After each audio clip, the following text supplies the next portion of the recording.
Tarots, I'm Athina and I'm grateful that you are here with me today. Today we are going to look at the month of May 2023. What is ahead for you? What is the main theme? And a lot of other things.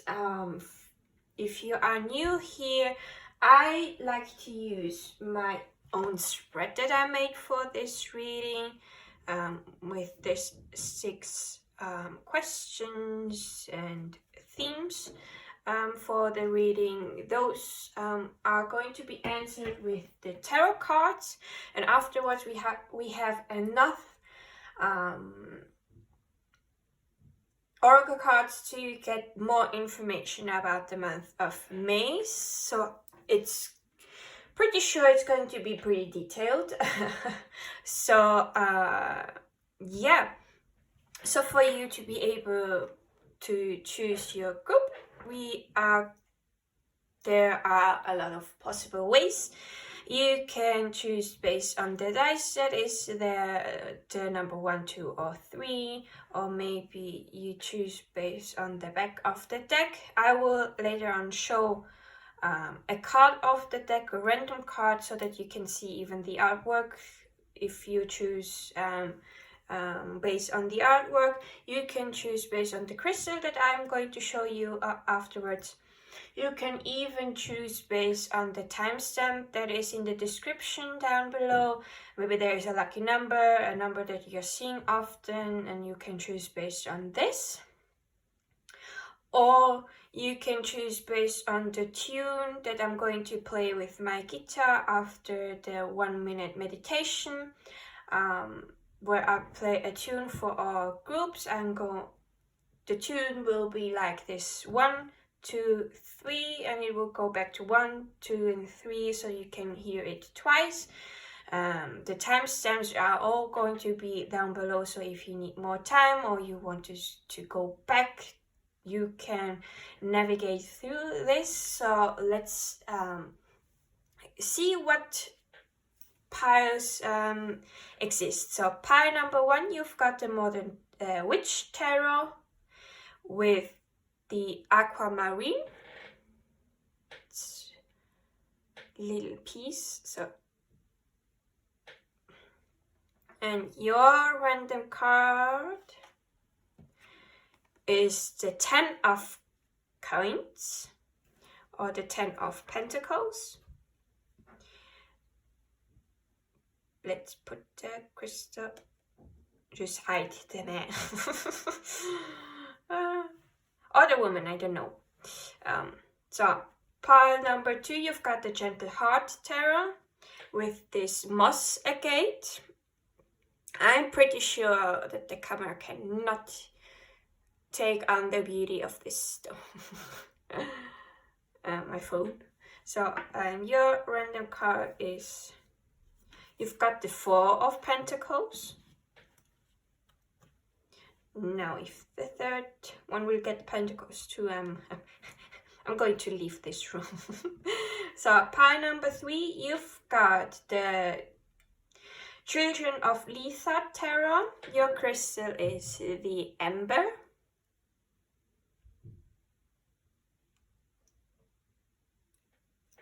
Your random card is,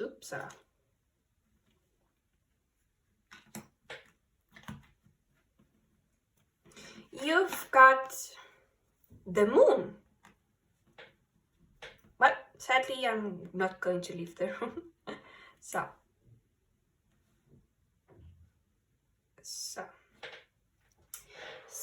now I'm going to leave you for 1 minute with some meditation music, so that you are able to choose your group or groups based on which you are the most drawn towards, based on your intuition. So I'll be seeing you at your piles. Bye!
pile number 1, you chose the Modern Witch Tarot, the Aquamarine, the tune that you heard, or the timestamp that was in the description. And this is going to be your reading. As you have probably seen in the intro, I'm going to use my spread here. You can see it longer in the intro. What questions I'm going to answer with the tarot cards, and then we will move on to the oracle cards to get some more information. I hope you had a good month of April. So let's see. The Chariot and the Queen of Wands in reverse. It's not time it.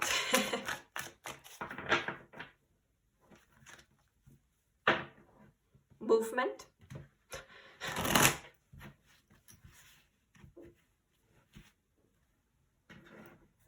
There's a question. Are you moving perhaps in May? Because we've got the Chariot, the Six of Swords, and we got also the Queen of Cups, Knight of Cups, and the Knight of Swords. Don't know why the cards are flopping out when I'm not even ready to ask questions yet, because I'm still shuffling the cards so that it's really good shuffle. So, please, Spirit Guides, what is the main theme of the month of May 2023 for pile number 1? It was fast.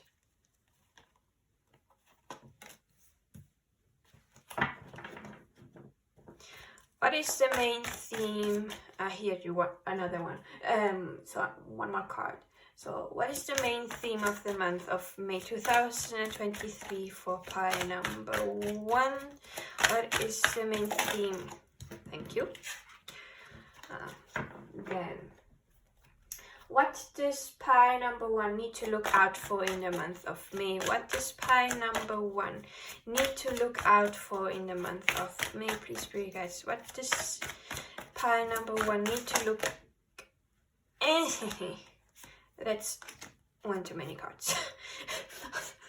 What does pile number 1 need to look out for in the month of May? Please, Spirit Guides. What does pile number 1 need to look out for in the month of May? Do I have to take our 5 cards?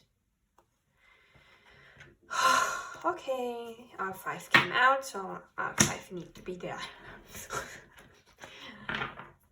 Okay, so what energy of the month of April does pile number 1 need to release for them to have a good month of May?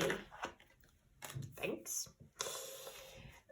What energy can pile number 1 embody in the month of May for them to have a good month of May? Thank you. Your cards are flying out as really fast, pile number 1. So, please, Spirit Guides, what advice do you have for pile number 1 for May 2023?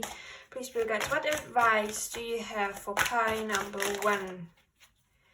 Thank you.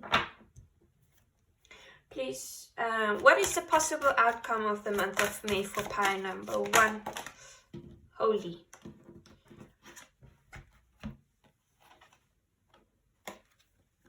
Both what?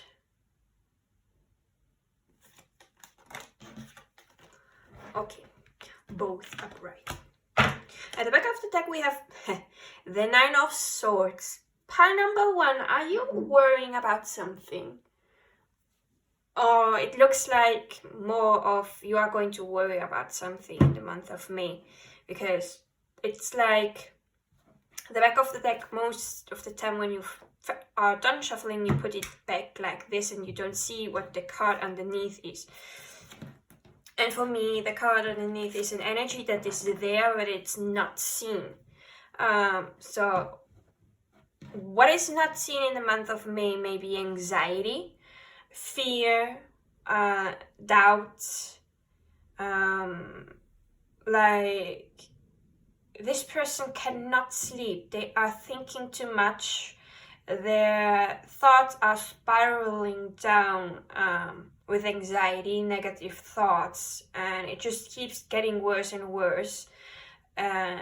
So somehow there is going to be this underlying energy throughout the month of May, but you are not going to perceive it because it's the back of the deck. And while I was shuffling your cards, even before I started to ask the questions, the Nine of Swords flipped over because I tapped into your energy. So there is the energy of anxiety and negative thoughts spiraling down in you. So let's see, what is the main theme of the month of May? You have the Page of Coins and the King of Cups. Finally, even the Queen of Cups was one of the cards that flew out while I was shuffling as well. So now we have the masculine counterpart. So the Page of Coins, someone that is curious and it's learning new things, being in reverse. They may not be wanting to learn what they need to learn. Like they just lost their curiosity about something. And they both are looking away. So if you consider one of this energy to be yours, the King of Cups is, even though it's a masculine person, the masculine energy it's still a water element, so it's still feminine energy, just a little bit more masculine on how to express it. So it's the King of Cups is someone that is intuitive, mature, with the pronunciation, mature with their emotions. This person is emotionally mature. They know how to handle their emotions. It's like they are not afraid to show their emotions.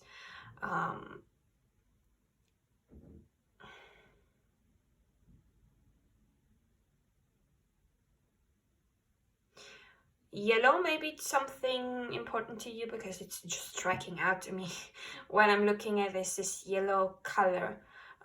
It's the solar plexus in it, just reminding me of the solar plexus, self-confident. The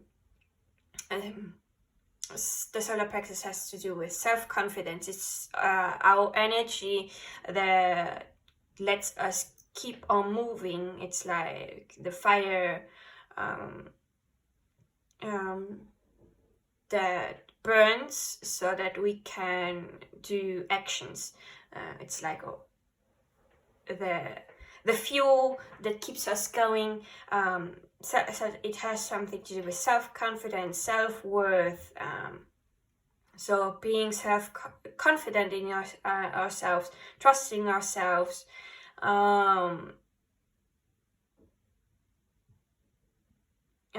knowing that we are worthy of the things that we want and so on. So I don't know, maybe you need to work on your solar plexus chakra. We are going to look at this when we get with the other oracle cards. Maybe the solar plexus chakra will come up with my oracle deck. But either way, they both are not seeing eye to eye. They're not looking at the same direction. This is someone younger, has more of a younger feeling to them. So this can also be a father figure. For some, it could be a boss, someone older.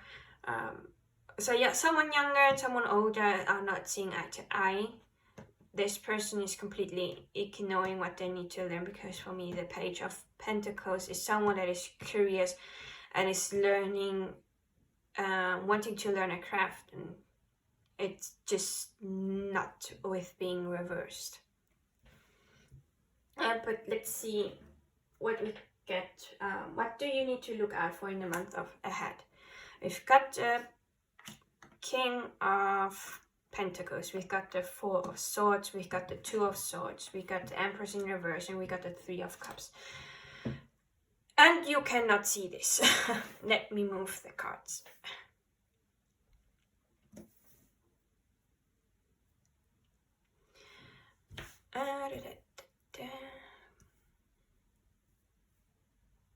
Let me see if you can see now on all the cards. But barely.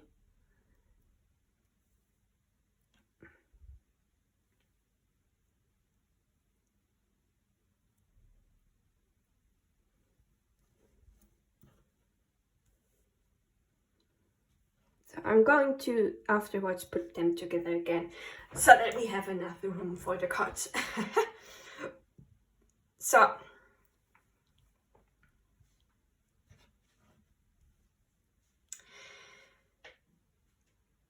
So the main thing here of what do you need to look out for is a decision making. There is something you are not wanting to see and not wanting to make a decision, because sometimes we just stay in this stagnant energy, not knowing which way to go, because we are considering what decision is the best for us, and what will happen if we make this one decision, and what will happen when we make the other decision. We want to have it in control, the outcome of the things, and we are afraid that we make the bad decision and end up worrying about something because it was a bad decision. But there are no bad decisions. It's just that if you are on a fork road, for me it's like if you take the first decision and it doesn't work out, it doesn't mean that you made a bad decision. It just means that you are going to learn something out of this, and then you can still go back to the new path, or you may even, while walking this path, you may even see something different and make a different decision than the initial decision that you had. So this fork road may open up another fork road, and you, because of what you learned from this, you make a decision that is more in accordance to you. It's just, we are constantly learning with every decision we make. It's never wrong. It's just one more lesson that we are packing with us on our backpacks before we leave to the other side of this realm, the spirit realm. It's just also just learning a few more lessons and growing and evolving a little bit more. So there is something that you don't want to see, and I can see that there is the need of resting and doing some self-care, because the Four of Swords talks about rest, working too much, needing to rest because the thoughts, the mental body is just done. It needs sleep, it needs meditation, it needs self-care. With the Empress in reverse. The Empress in reverse, she is, when she's upright, she is someone that is abundant, that births either children or new ideas or projects. She attracts it to her. Of course she works to make it come to her, but she also knows that it will come to her in a manifestation way of things. And she is also a master in self-care. For me, when she appears in reverse, and also with the Four of Swords we have here, there is the need of doing some self-care. So what you need to look out for is not overworking yourself. The King of Pentacles is a hard worker, is abundant. He came to this position because he worked his ass off. Excuse my French, but he worked because he worked his ass off to get the abundance and all the knowledge that he has now. But that doesn't mean you have to work yourself to the bone. It's like, it could also be that you need to make a decision. Either you work yourself to the bone and be burnt out, or take some self-care and meet some friends to celebrate. Because the Three of Cups is celebration, union with people from your tribe that gets you, like hanging around with friends. So are you going to work yourself to the bone and be burnt out, or are you going to find the balance of working hard and playing hard, so that you can also rejuvenate and do some self-care for yourself, so that you have enough energy to keep on going? Because if you don't take enough rest, you will be burnt out and you will not be able to work, because you are then forced to rest. And it's better to make a balance and rest accordingly to how hard you work, because resting is also a type of productivity. You rest and you take care of yourself so that you can have enough energy to keep on going. Because if you don't do this, you will not have the energy to keep on going and get what you want. So please look out for, please make a decision for your own good. So now I'm going to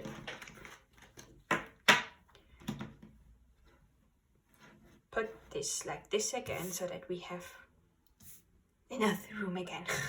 So what energy of this past month of April do you need to release, so that you can have a good month of May? Did you lose hope, Pine?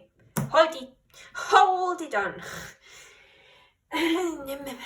Let me take the card so that I can put on some crystal clothes on this person. I don't want to have problems with the YouTube. So, have you lost hope in April, Pie number 1? Didn't you have faith about something? Because the star card in reverse means that there is a lack of hope, there is a lack of faith, either in you or in the universe, about the dreams that you want to come in. It's time to release this. It's time to stop worrying about if something is coming in or not. Because by you constantly worrying about it, you are going to block it from coming into you. So it is difficult to release this. I know. I'm a worrywart. This was the constant state of my life for a good part of my teenage years, and early 20s. Now I'm in my middle 20s, in my mid 20s. So I know how hard it is to release that, but I'm starting to have hope that good things will come, that the blessings that I want are going to come, and even better. They're going to be better than I hope it to be. Because the universe works like this. They give you the best. And sometimes we must go through some hardships learn our lessons to get the reward, because it just works like this. It's like Saturn. Saturn is a planet that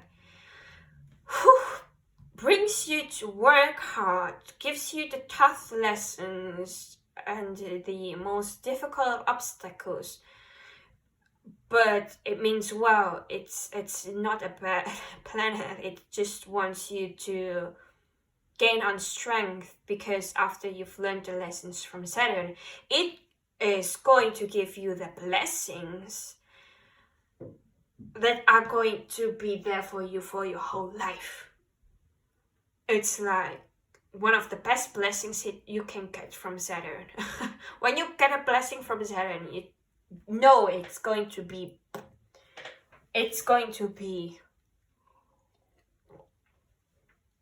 massive.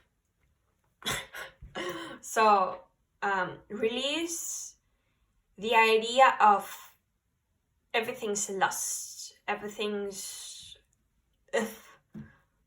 no, it's not. It's going to get better. After hard times, it always comes better. It's like a wheel.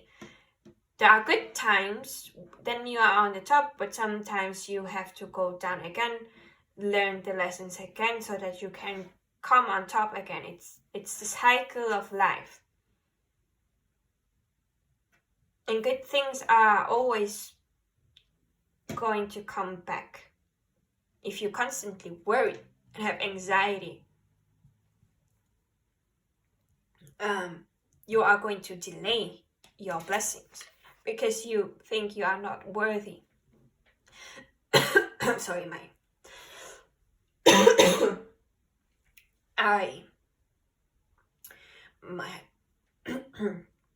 throat, it feels like someone is doing this in my throat. Let me.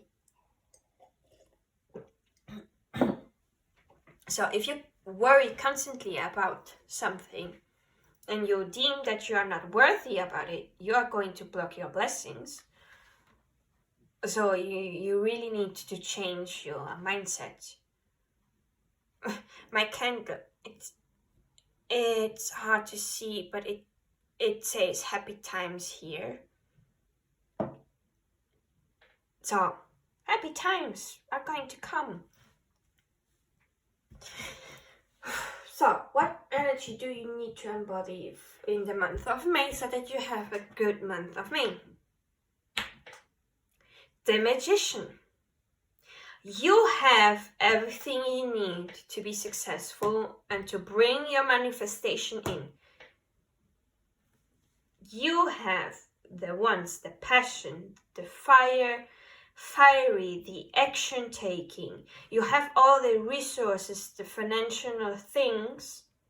You have your intuition, you have your emotions, you have your thoughts, you have your communications on the right place. You are bringing the energy from up there down here. So from source, from the universe, the idea, you are able to bring this and manifest it in the physical. You need to be empowered and know that you have what it takes to make this a good month. This reading it's like this. I am in your current energy, and the outcome here is the outcome of your current energy. But if you don't like the outcome, you have all what it takes to change this. That's with all future predictions. If you don't like the prediction of something, you have the power to change it. Just a little action, just a change of pattern, of behavior, and you can go from here to here. I feel like I need to give you some pep talk. Part number 1. And you got the Magician. It's the number 1 card of tarot. So, advice from spirit guides for the month of May. Eesh. There is certainly an ending.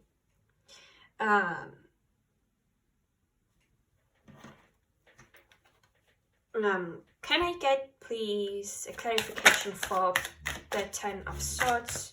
Spirit guides, can I get a clarification for the 10 of Swords? What is this about? What advice?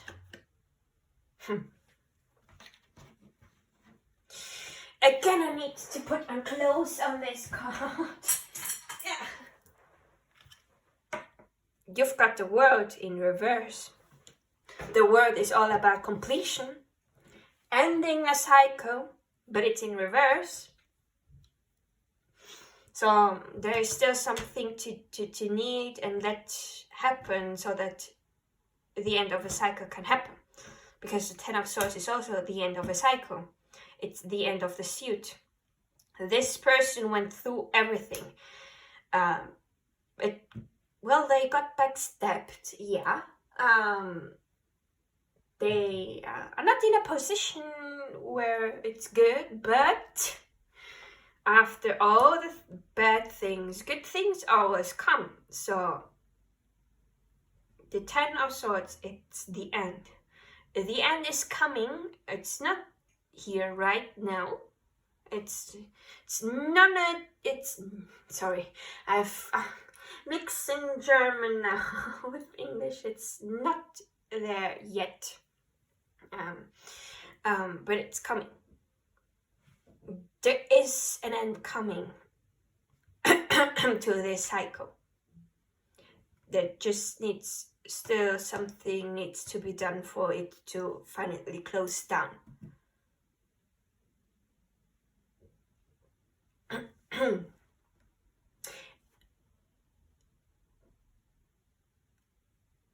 Could it be that you are not letting something end? Pile number 1. Just the feeling that I got. Maybe you are not letting something end when it needs to be ending. So what is the possible outcome of the month of May? Page of Cups and the Page of Wands. And I heard, because this came out like this and this was reversed, but with both upright. So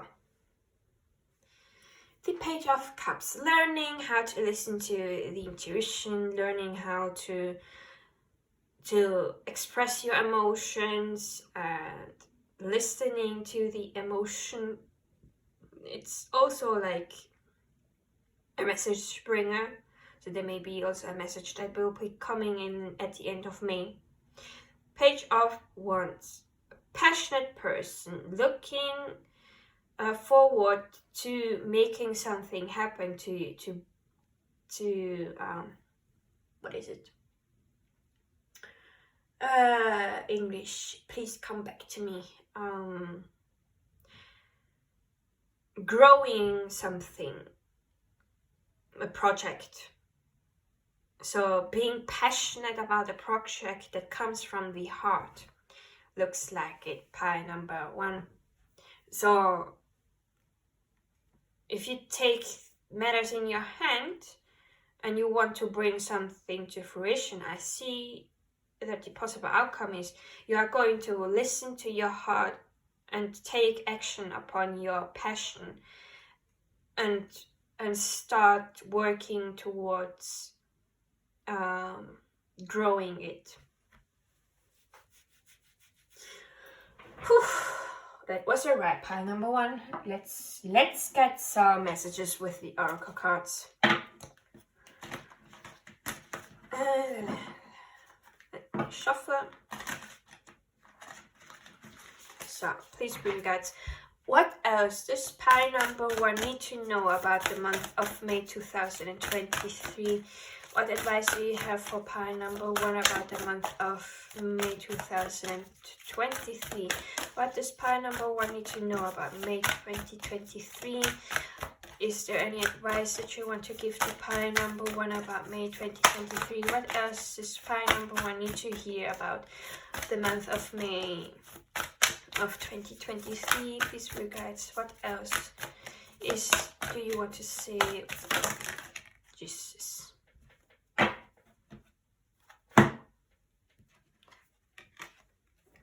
we got some cards. So, at the back of the deck we have, what are you clinging on to? It's the same message that I got as an advice. You may be not wanting to let something end, so you are clinging onto it. This is the Tower card. This is basically the Tower card of this Oracle deck. So, I shuffled this deck to get a clarification for the Ten of Wands, and we've got the Emperor in reverse. You've got the Empress in reverse and the Emperor in reverse. The Emperor in reverse is is really controlling. They are holding onto something, because I got once the message about the Emperor being controlling and wanting to control something. So, what are you clinging onto? What do you need to let go and let it crumble and fall down? It was not built on solid foundation. It would have broken down either way, because the foundation was not solid.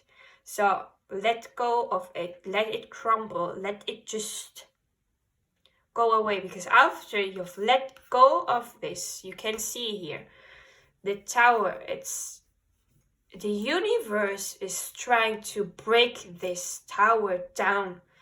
There's beauty waiting in the middle. So stop clinging onto something that clearly is finished now. So then we have Akasha. Your guidance is that divinely guided. So all the guidance that you are taking, you are divinely guided. You are not alone. The spirit guides, the universe, angels, whatever you believe in, they are guiding you. They are here with you. And your path was already, how do you say this? It was already planned before you came here.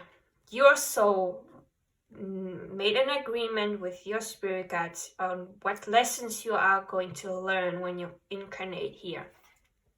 So you chose to go through this stuff because you wanted to learn this so that your soul can grow and yourself can grow as well. And the crumbling, it looked also like a path. Get grounded, empaths, highly sensitives, connect with nature. If you are an empath like myself, please ground yourself always. Because you are so sensitive to other people's energy that sometimes you take it on yourself and get all in anxiety and stuff like this. So you also need to cleanse your energy. And you can cleanse your energy if you connect with yourself with nature. So going on a walk in nature, hugging a tree, putting your feet on bare grass, your bare feet on grass. This has a grounding effect. It takes the energy that is not helping you away from you, so that you can be again and listen to your intuition and your energy and not anyone else's energy. So you are highly sensitive. You may be feeling other people's feelings or pain and taking on their energy as if it's your own, like getting angry out of nowhere because 5 minutes prior you meeting a certain person, they were angry at someone and you took on the anger from them, and now you're angry because of nothing. But it's the energy that is stuck on you. Then we also have protection. Call back your power, cut the cords, soul retrieval. So empaths, what they do like to do is give away their power, their energy to people that don't deserve it, that are not giving the same amount back.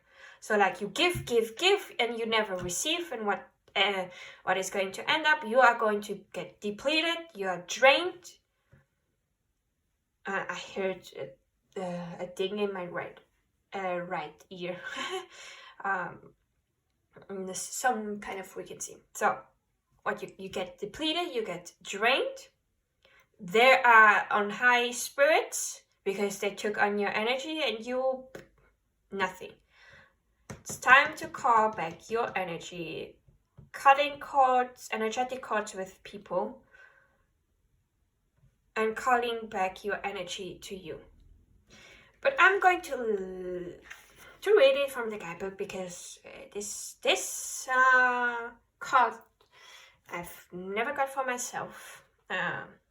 So protection. You are being called to protect your energy and call back your power. May all the lost pieces return home now. Take a look at who and what drains your energy. Do not keep your taps open. Shut down energetically each night. Energetic cords are formed between people, places, objects, and events, so it's important to keep checking in. Your energy and energetic space are sacred, to treat them as such. Keeping your energy clear takes work. As we go through life, we can give away our power, so it is important that we call it back by cutting energetic cords or doing a form of healing known as soul retrieval. Can you think of a traumatic event, relationship, or memory that you are being called to call back your power from? Check into your body. Know and see which chakra feels like it needs a bit of an energetic cleanup. Then, if you know which chakra needs something, with calling back power, what I was talking about, maybe your solar plexus. And hey, you're not the only one. My solar plexus is also not in the right state, not balanced. So hold this card on the chakra or chakras that needs cleaning and repeat the following. I call back any lost soul fragments, power or light now. Any woes, soul contracts, hexes or programs from the past or present, from this life or others, that are not in the highest good of all, I relinquish now. Any power or light that I have willingly or unwillingly given away or had taken from me, I call back now. Any cords or attachments from this life or others are released now for the highest good of all. And so it is, and so it is, and so it is. Someone that may help you with cutting cords is Archangel Michael. His word cuts everything. If you want to post the video and say yourself this, you can. So let's drink more water. Then we have no. Wait, postpone, pause, say no. There is something that you need to say no, and do so.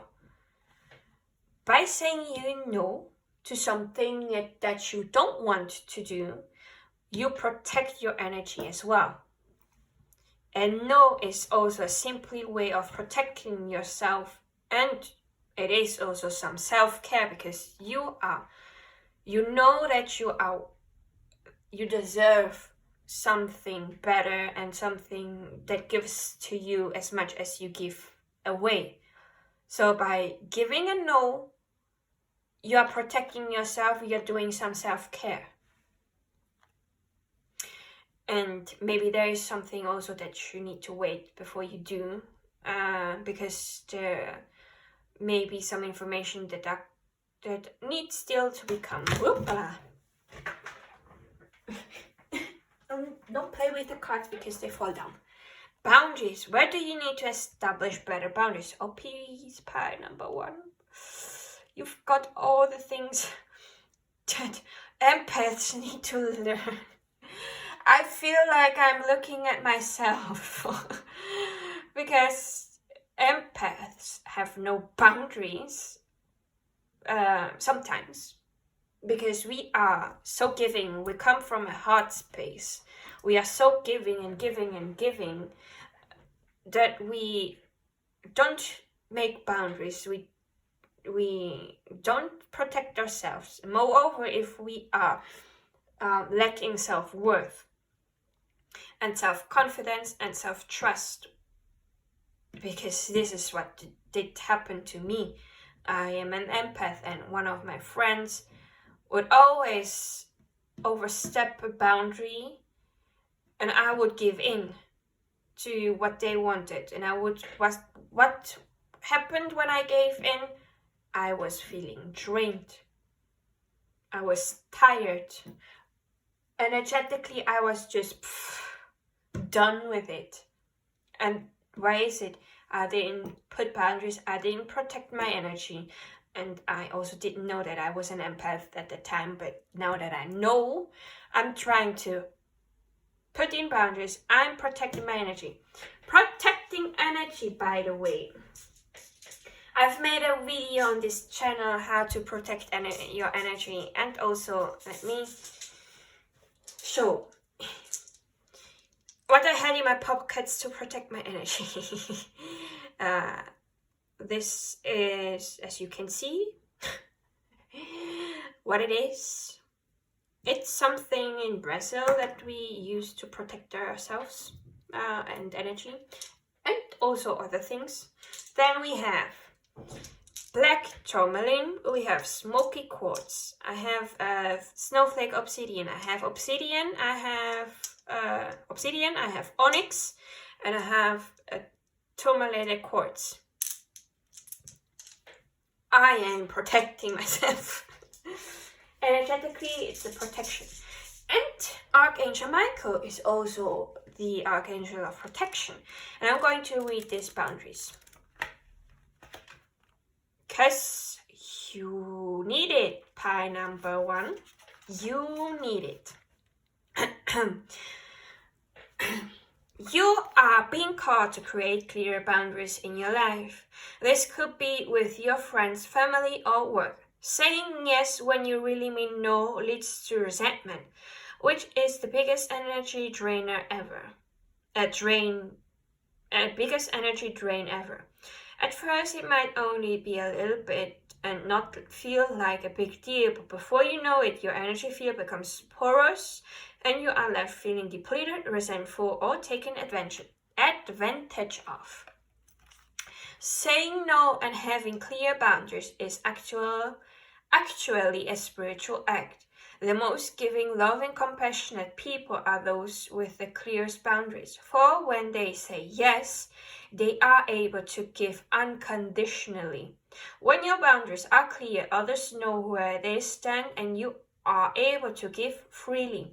If you are not clear where your boundaries lie, this causes confusion, resentment, and energetic cords to be planted. If you are saying yes when you really mean no, you are likely needing something yourself. Ask yourself, what part of me needs something from them? It could be a need of approval, a fear of being seen a certain way, or a fear of loss. The best way to guard your boundaries is to check in with your belly. Your belly is the second brain. It has an intelligence known as your gut feelings. Tune in to this space when deciding what is okay for you. How does it feel? What is it trying to communicate with you?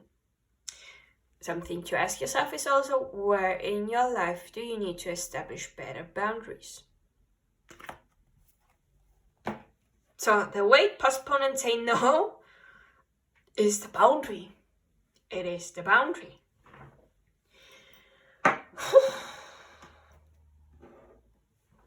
By the way, if I'm correct, because I know my schedule of videos, but it should, after this, a week after this video comes out, there should be a post about how to cleanse your energy.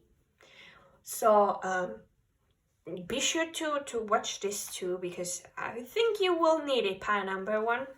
So let's get more information with this other oracle deck here, this small oracle deck. So please be regards. What else does pile number 1 need to know about May 2023? What other advice do you have for pile number 1? Anything else that pile number 1 needs to know about the month of May? This 3-2. Good.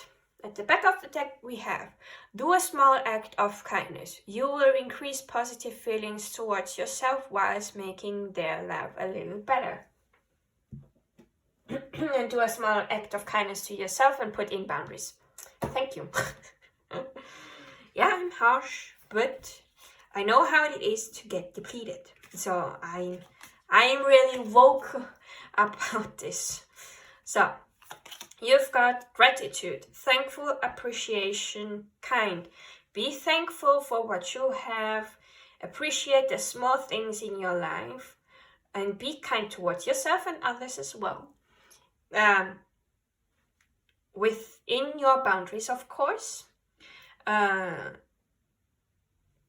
This is going to amplify your positivity as well. Then we have creativity. Imagination, innovation, and vision. So, and we have the moon here as well. Intuition is also something you need to listen to.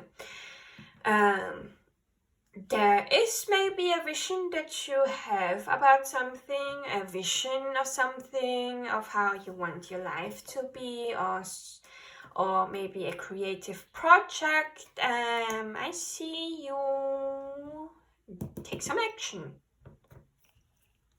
Bring it into your life. Then we have, when do I feel most comfortable in my own skin? This is a self-reflection card. It can also be a journal entry. The same here. What activities make me feel good about myself? Not what other people say is good about yourself, but what activities make me feel good about myself. Then we have an affirmation. I will let the negative emotions happen and then allow them to wash away. Feel them. Know what they want to say to you. Because they have also knowledge. And then let it go. And also, one more affirmation is, every cell in my body is alive and beautiful. Yeah, you are beautiful. You are worthy. If someone denies this, then don't listen to them. Even if it's yourself, don't listen to yourself. So, let's get my self-made oracle deck. So, if here comes a because in my rainbow deck, we also have some chakras. So if there is a chakra coming up, we know which chakra to work on. Okay. So please be guys. What else does pile number 1 need to? We've got third eye chakra, your intuition. Listen to it. If it's clouded and blocked, there are meditations on YouTube. There are Reiki videos on YouTube. You can even get yourself a a Reiki session, if you feel comfortable with energetic healing by a Reiki master practitioner. There is distance Reiki, so you don't even have to leave your home to get Reiki. You can get it even from a distance. I even made a video on this channel where I go through all 7 chakras, and for 3 minutes. It's not focused on one particular chakra, but all encompassed. Say, maybe you want to do this, and there are other videos on YouTube that make Reiki videos. So, and at the end we will get some crystals, so maybe a crystal will come up that will help you with your third eye chakra. From what I know from the top of my head, a good crystal for the third eye chakra is amethyst, lapis lazuli, just dark blue, indigo colors. So, what else does pie number 1 need to know about me? Oh, so, it just messed up everything. So, let me make this. I'm going to use the third eye chakra to just hide this. So at the back of the deck, we have let the past rest. So there is something that you keep on thinking about, what happened in the past. You may regret it, that you didn't take another action, or you are always calling it back into your mind, and with this you're also calling back the emotions you felt back then. It's like you are trapped in the past because the brain doesn't know about time. So if you think about it, you make it like you are going through it in this present moment, and so emotions are going to come up again, and it looks like it's not one of the best emotions that are coming up right now from what I've had here in this reading, pile number 1. So let the past go. You can't change it. You can change the present so that you can get a better future, but the past is now history. So we've got twin flame. But I don't know if you have a twin flame. There it is. Can't say, I don't know much about twin flames.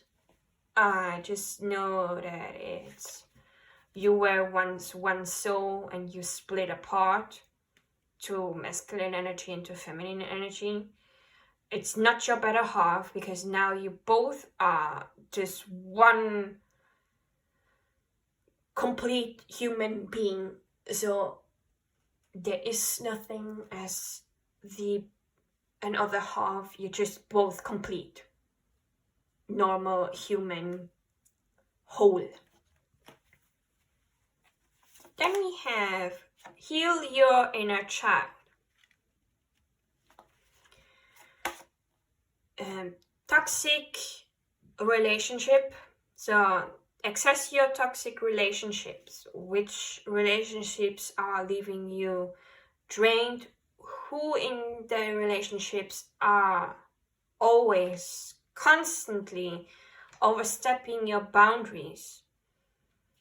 Put in the boundaries and see if they don't like it.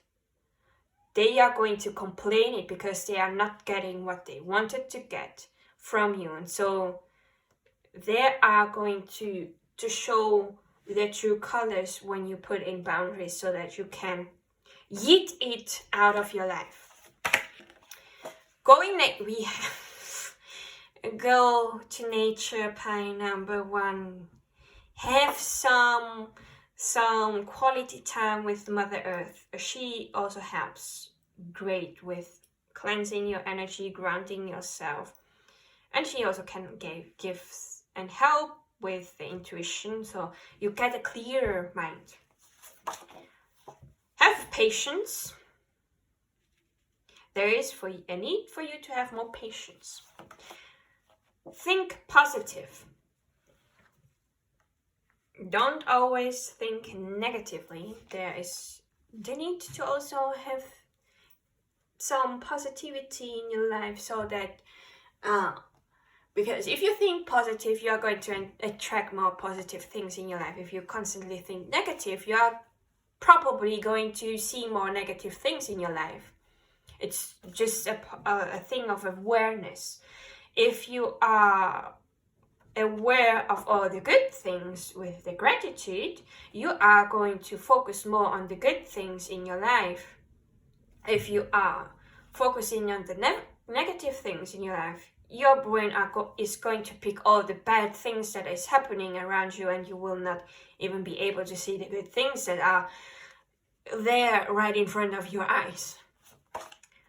New beginnings, yeah, let the thing end so that the new beginning can come in. Let it end, pile number 1. New love. So if you wanted some new love, there's probably a new love coming in. You are financially safe and secure. You don't have to worry about that. Trust us. Trust in the universe. Trust your spirit guides. Trust your angels. And we have soulmate. This soulmate can be a family member, it can be a friend, doesn't have to be romantic soulmate always. So let's use some crystals. Which crystal would be helpful for pile number 1 in the month of May? Which crystals would be helpful for pile number 1 in May, or generally in their life? Well,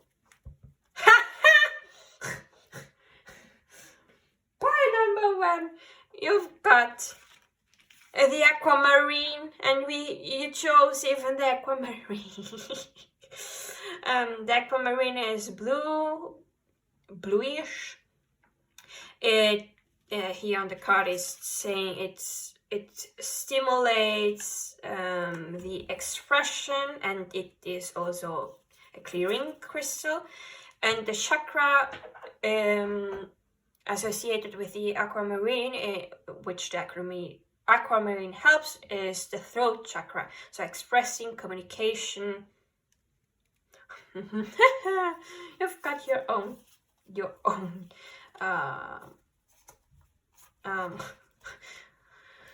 stuff. So we have heliotrope, I think it's called. It's green with some red dots. It has movement. It supports and motivates. The chakras associated with it are the heart chakra and the root chakra. Then we have this looks like it is a clear quartz, but I think it is a clear quartz, a crystal from the mountains. It's transparent, it clears, it puts everything in order again, and it calms down, and it's the master, how do you say? It's the master crystal. It is for every chakra it helps. We have black tourmaline, protection. It's black. It protects. It gives structure, and it is also a grounding crystal, so it protects and grounds yourself. The best stone for an empath. It is for the root chakra, and the root chakra is the one that is associated with grounding, with feeling safe in our bodies and everything like this. You've got also the smoky quartz. Yes, you can. Wait. So we have aquamarine, we have clear quartz. Wait, clear quartz in tumbler form. Then we have, give me the black. No, where's the black tourmaline? Black tourmaline. Tumblet as well here in my case, and the smoky quartz. It's a little bit transparent, but not as transparent as the clear quartz. Here another one, beautifully here.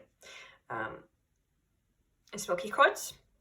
It calms down, it grounds as well, and it protects from spiritual things. So if someone is spiritually trying to attack you. Also base chakra or root chakra. I don't have this crystal sadly, so I can show you how it looks like. So pile number 1. I really hope that this helped you. I wish you all the best and much strength. I'm here rooting for you, and I hope that everything's going to work out for you. Thank you for sticking with me till the end, and I will be seeing you in my next video. Bye! Pile number 2, you chose the Gentle Heart Tarot, the Moss Agate, the number 2, the tune, whatever made you choose this group. This is going to be your monthly prediction reading. While I was tapping into your energy and taking some breaths, I heard Gabriel. I'm not sure if you work with Archangel Gabriel. Maybe you should work with Archangel Gabriel. Archangel Gabriel helps with communication.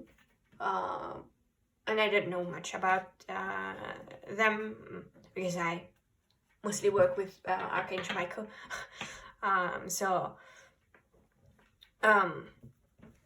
Just wanted to let you know what I heard.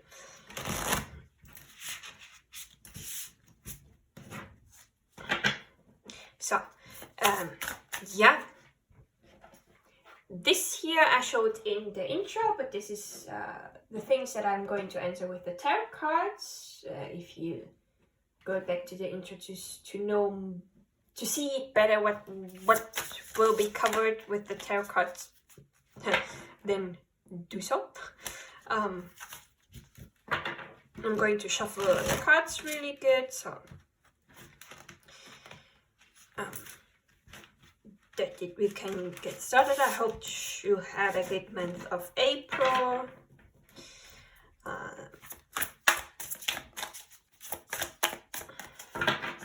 I heard it was bearable. Yeah,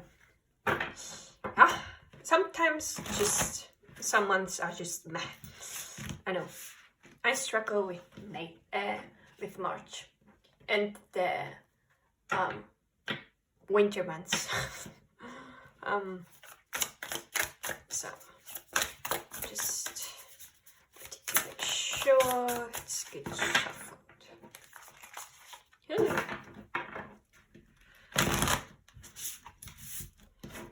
So, please, Spirit Guides, what is the main theme of pile number 2 for the month of May 2023? Please, Spirit Guides, what is the main theme of the month of May 2023 for pile number 2? What is the Pufala? Upright or reverse this year?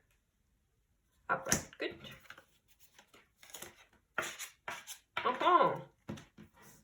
I peeked into your card. I saw something interesting. So, please, Spirit Guides, what does pile number 2 need to look out for in the month of May 2023? Upright or reversed? This reversed. Show me one more card. Okay. That was fast. Thanks. So please, Spirit guides, what energy of this month of April should pile number 2 release so that they can have a good month of May? Well, your cards are flying out as really fast. Please, Spirit guides, what energy can pile number 2 embody for them to have a good month of May?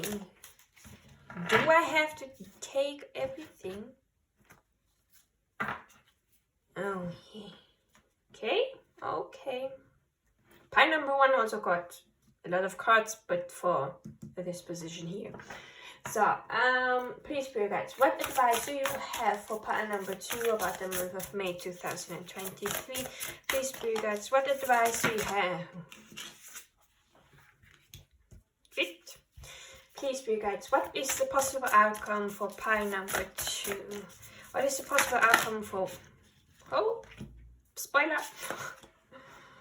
So, at the back of the deck we have the King of Cups. For me, this is the card. The back of the deck is because normally when you've done shuffling, you put it like down here and you don't see the back of the deck. But it's still an energy that is around, you're just not seen. And the King of Cups is someone that is mage, mature, emotionally mature. I need to look at my pronunciation, sorry. Emotionally mature, listens to their heart, intuition, creativity as well. I'm just putting it here so that you can see it too.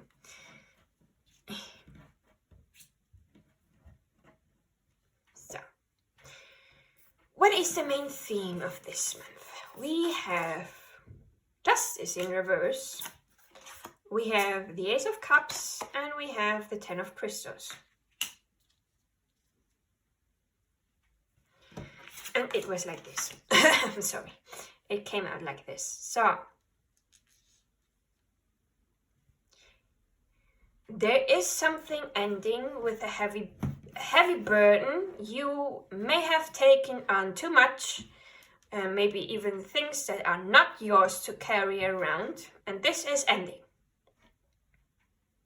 The Ace of Cups, you will get a new emotional beginning. Your cup is going to be full, your energy levels as well, so you are not going to be depleted or anything like this. So something burdensome is ending and something new is beginning, and you have justice in the middle of it.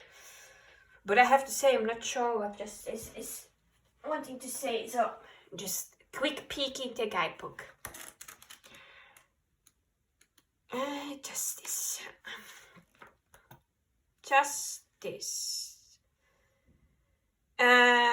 Reversed.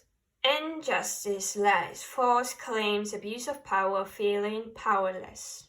So probably because you felt powerless, maybe someone abused their power, there were some injustice and lies around. This is going to be cut off. Because it's like in the middle of this and this, so it's going to be pretty much sure it's going to be cut off and there's a new beginning going to happen. But sometimes the author has some other, here, the Ace of Cups upright. And sometimes the author of the decks have another perspective of the cards, so I'd like to have this too in their reading. So, Ace of Cups, upright. What a time to be alive. The Ace of Cups indicates new beginnings on an emotional level, such as a new romantic relationship or friendship entering your life. You're feeling free and ready to love again, especially if you've recently been recovering from pain caused by a toxic relationship. More of your emotions are being displayed as you feel safe to give yourself permission to be emotional and show yourself more love. Creative projects are benefiting from this period and you're experiencing an increase in abundance. This is especially great news if you've been feeling depressed or confused about where you stand in life. The Ace of Cups may also indicate a time of extraordinary fertility or a child's birth nearing. Well, I never saw the Ace of Cups as a child's birth. Well, then we have the 10 of Crystals, the 10 of Wands, just because I want all the details for this reading, pile number 2. So, upright. You are carrying some heavy responsibilities at this time and need to reevaluate whether this is a necessity or whether you are stifling yourself without even noticing it. Have other people's burdens snuck onto the pile of weight that's on your shoulders? Do you frequently take responsibility for assignments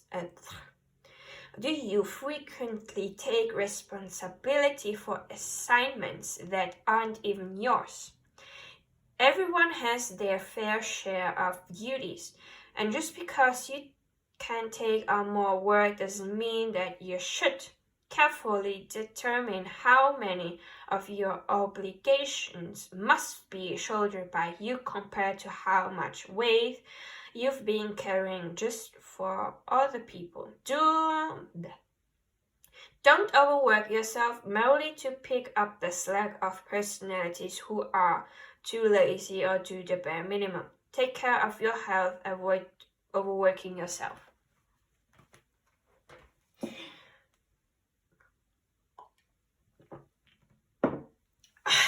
Okay, I needed some water. My throat was begging it. So now that's going to be the main theme of your month, pile number 2. What do you need to look out for in the month of May? We have the Knight of Pentacles, diamonds, and we have the 5 of. Don't get into agreement with this Knight of Diamonds in reverse. 5 of Crystals is agreement, it's conflict, it's yeah, fight. So look out for fighting. Don't fight with whoever this is. The person that is ungrounded. Maybe it may be even what the 10 of Crystals said, someone that is lazy. Don't agree with them because of their laziness. Just do your thing and keep your mind healthy, and if they don't do their stuff, that's their problem. Just say, yeah, I've done my part of the job. Whatever happens, what the other thing was their responsibility, not mine. So just leave yourself out of this agreement. But just want to know, reversed, Knight of Diamonds.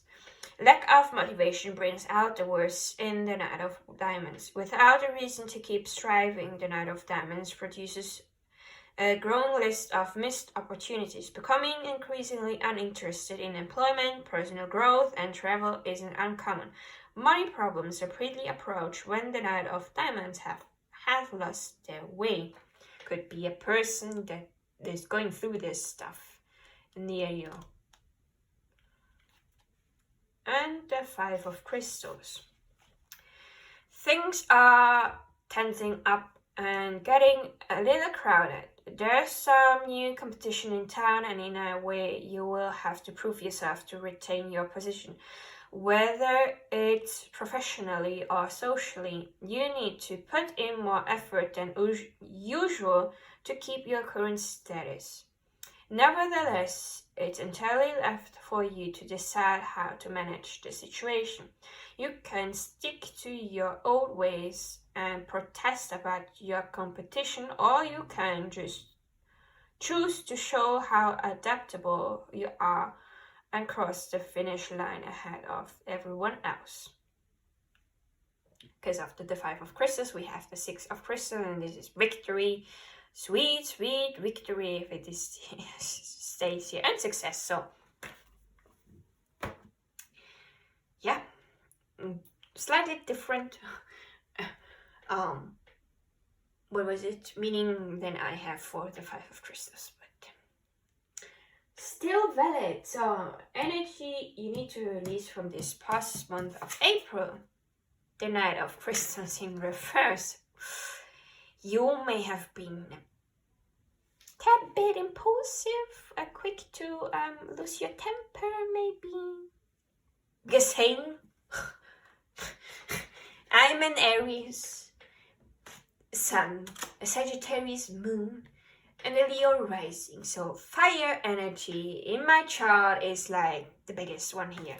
So quick to lose temper. Yeah, I have to admit. Yeah. And also, just because I saw the first thing, you're moving too quickly, so take it easy.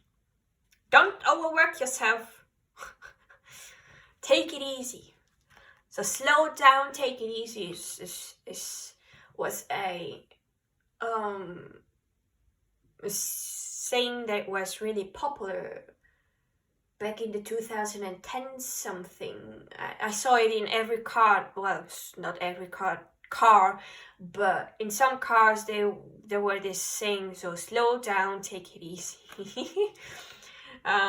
So reverse, you're moving quickly and with ease. However, not everyone you're involved with is in the same position, and because you are dependent on some people to deliver their end of the bargain, it can be frustrating when they fail to keep their promises. With the Knight of Crystals being connected to the element of fire, you're in a hot-headed space to begin with. So adding fuel to your fire can easily tip you over the edge. Try to keep some water nearby just in case something sets you off and you need to take a dip to help cool yourself down. Yeah, don't throw... I just had the image in my head about someone throwing the water at someone's face. Don't throw the water at someone's face, just drink the water. Drink the water and cool you down. So let go of this hot-headedness from the month of April and calm back down. So, what energy to embody for the month of May so that you can have a good month? We have Death in reverse. We have the Tower in reverse. Oh, we have the Nine of Cups. We have the Five of Cups in reverse. And we have the World in reverse. Holy sh! I can see... Pile number 2, you are resisting some change and transformation that are happening. That's why the Tower and Death are reversed. You need to let it happen, because if you don't let it happen, the universe is going to bite you up, because the Tower is let's get it straight. Death here is not you're going to die or something like this. It means transformation and change. So because you may have resisted transformation and change, the universe is going to make those changes. If you want it or if you don't want it, the universe is going to force it. That's the Tower. And we don't like the Tower because things are going to be swept under our feet. Everything's falling down that we've built because the foundation was not strong enough and not solid. So you may have seen that it was not solid, but you've ignored it and didn't change, got rid of it. So that the universe has to take its hand now and to take it off your feet. But this is going to bring you the wish fulfillment, the Nine of Cups, the wish fulfillment. You are satisfied because of the changes that happened here. So allow those changes to happen. You are going to get satisfied. You are not going to grieve or anything about it. Your wish is going to be fulfilled. You are going to feel satisfied with whatever you have in your life and whatever you are doing. And also, maybe there was something that needed to end and you are not allowing it to end.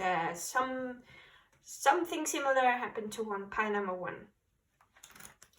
But let's get down to the... So, don't be in this sort of only... Yeah, okay. Look, when something ends, yeah, of course we grieve and we are sad about it. Let yourself grieve, let yourself be sad, but don't stay too much in this energy. Because not everything's lost. There are still cups left. Don't worry about the spilled milk. You have a lot of cups here. You're going to be satisfied.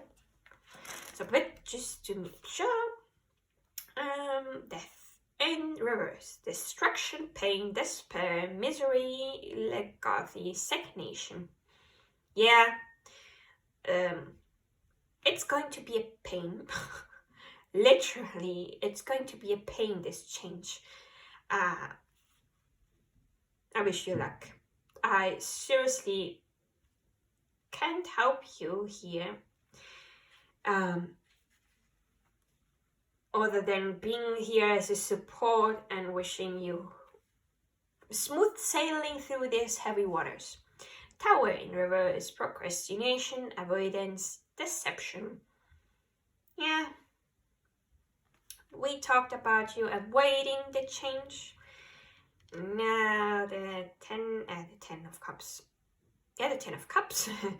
The universe is going to take the matter in its own hand. And it's going to be more painful than it should have been. So, 9 of Cups, time to make a wish. Triumph and rewards are inevitably yours, as this highly favorable card empowers you to make a wish and watch it come true. The 9 of Cups is one of the Minor Arcana's most favorable cards, foretelling that your dreams will come to fruition. Use this prolific period to go after what you really want. You are effortlessly taking huge steps forward. The 5 of Cups in reverse, we have embrace your past, even if you feel like you've made many unnecessary mistakes in your life. We all have, that's true. If you're finding it difficult to forgive yourself for past mishaps and keep your head up for a bright future, turn to things that you know will cheer you up and motivate you. This could be a person who has succeeded even in the face of tremendous personal struggles, or an activity that reminds you of how beautiful life can be. Focus on the light in your life. Then we have the Word in reverse. For me, as I said, it's like not wanting something to end. Here it is the word indecisiveness, fear, self-limiting beliefs, pessimism. Yeah, you need to be here in this energy. Allow this to happen, but don't focus on them too much. This is the core of this position. This here is just more of an explanation. Just making here this like this, so we have room for the next cards. Advice from Spirit. We have the Hierophant in reverse and we have the Ace of Swords in reverse. Yeah.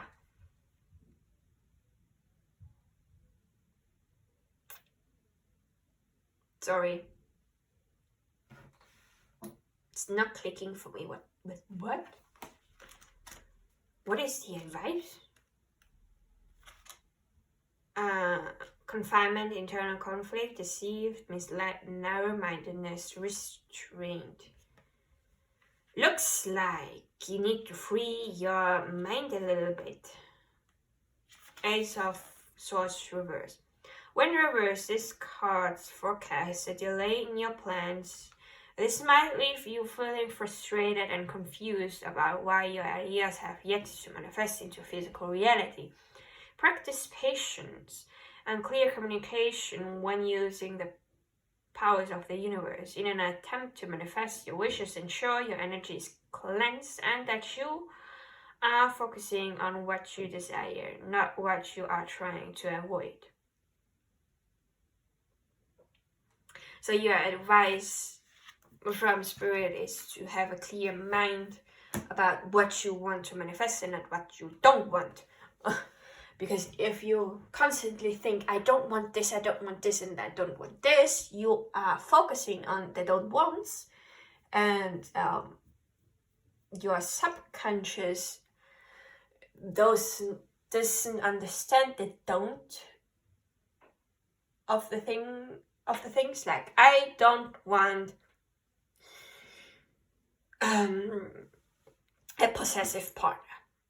So the subconscious ignores the don't and it thinks a possessive partner, and then it's going to attract this and manifest unconsciously. So what do you want is a healthy relationship, someone that gives me freedom when I need it, someone that I can communicate clearly with my boundaries and stuff like this. So this is something you should focus on, what you want and not what you don't want. Be clear of your thoughts. And possible outcome. Judgment. And the Three of Cups. You have a lot of you've got a lot of major arcana. This is going to be a powerful month in ways. Reverse, self-judgment, insecurity, indecision, self-doubt.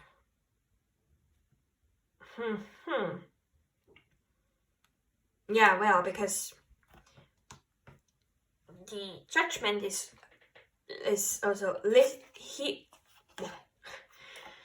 Mercury is still not yet in retrograde, but it is coming tomorrow for me. So sorry for my blunders in communication.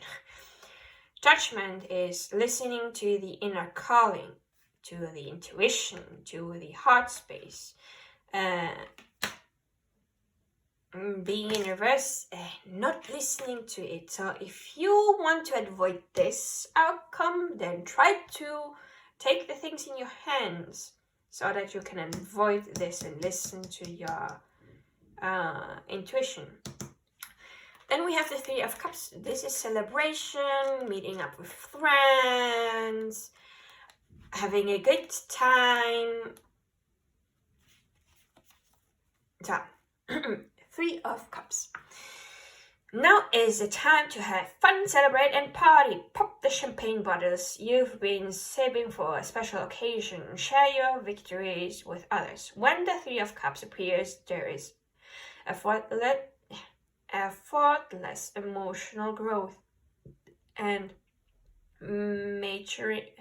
maturing present as you playfully learn more about your own as well as other people's needs. Being open-minded means that you are inviting an abundance of different possibilities into your life involving other people. Romantic and professional accomplishments are frequently the result of emotional availability. The world loves when you are open about how you feel and reveal in your success. You deserve it. And also, you've made progress, because the main theme of the month of May is the new beginning, the Ace of Cups, the 1 cup, and the possible outcome is the 3 cups here. So you certainly made progress.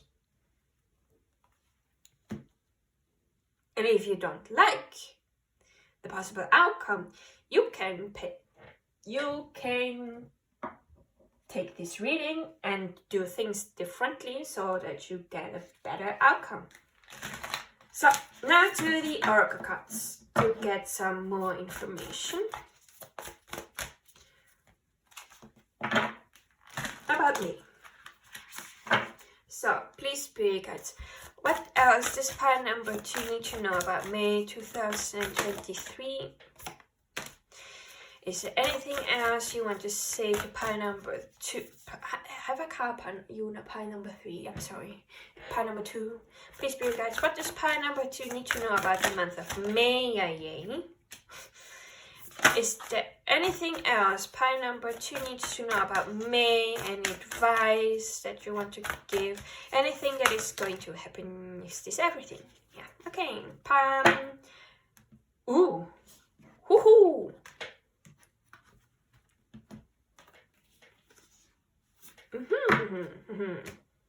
I like who is appearing here.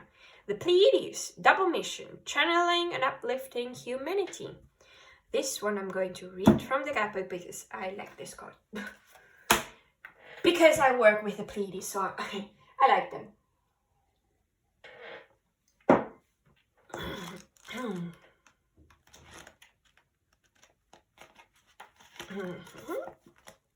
Pleiades. The Pleiades are a group of star beings dedicated to raising the vibration of the planet and sharing new consciousness through creations and technology. They have been incarnating on Earth since near the beginning of humanity, and it's one of the most starseeds on planet Earth. Just so. You are a soul who has a double mission to grow at a soul level and to raise the vibration of the planet. If you have been called to write, speak, or channel, this is your sign to keep doing it. Your work is divinely guided. Of all of the souls, Pleiadians are the chattiest, and so perhaps you have already started channeling some of this work into the 3rd dimension. Thank you for doing your part in the great plan. Your presence and unique light is needed. Hold the card on your heart and say, this card here, I call upon Pleiadian consciousness of the highest realms and highest good of humanity to work through me. Let me be a channel for only the purest light of the essence of Source. Let me channel in a way that also serves me. Here, if you want to read it for yourself out loud or whisper, you can pause the video now and let's get started. We've got Mintaken. This is something I'm going to read as well. Mintaken, longing for home, belonging, the original light worker.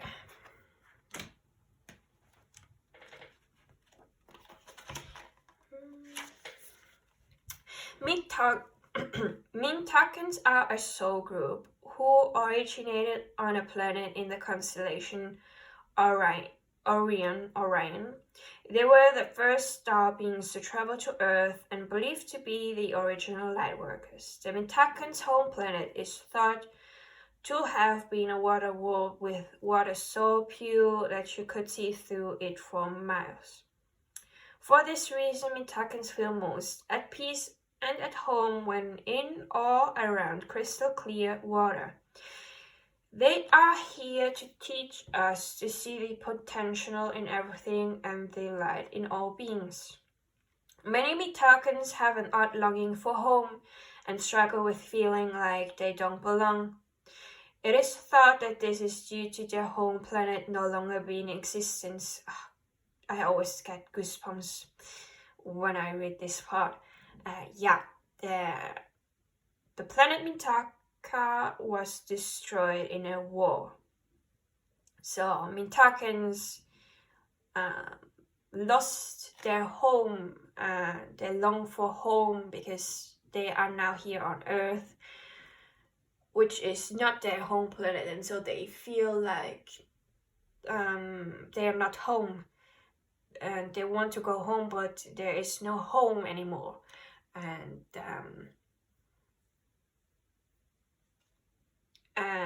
yeah, and I feel like also some souls that have seen the destructions of planets, I think that's also part of me.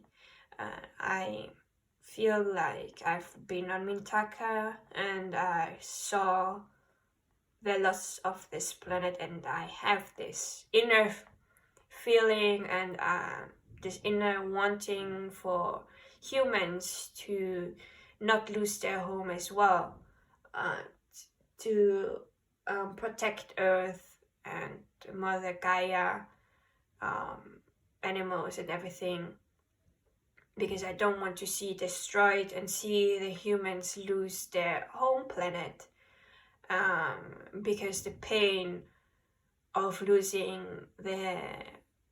your own planet is just something big, and I don't want others to feel the same pain. This is what I believe my soul wants. If you pull this card, it could mean that you are a Mintakan or are longing for a sense of belonging, and root chakra healing is necessary for you to feel secure and safe. Perhaps you feel this longing to find home without knowing where that is. Perhaps you've been moving around a lot and yearn for a place on Earth to call your own. If so, you're being called to connect with Mother Earth, Gaia, and create it for yourself now. To choose where you feel most at home and create it, rather than waiting for the feeling of belonging to come.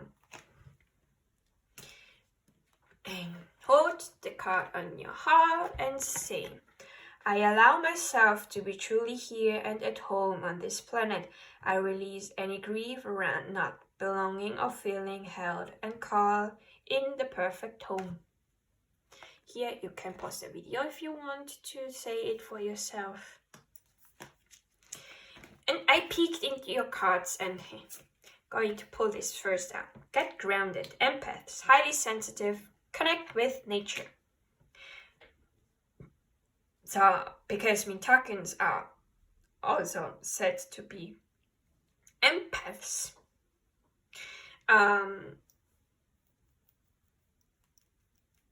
we can feel other people's feelings, pains as well. We are highly sensitive to energy.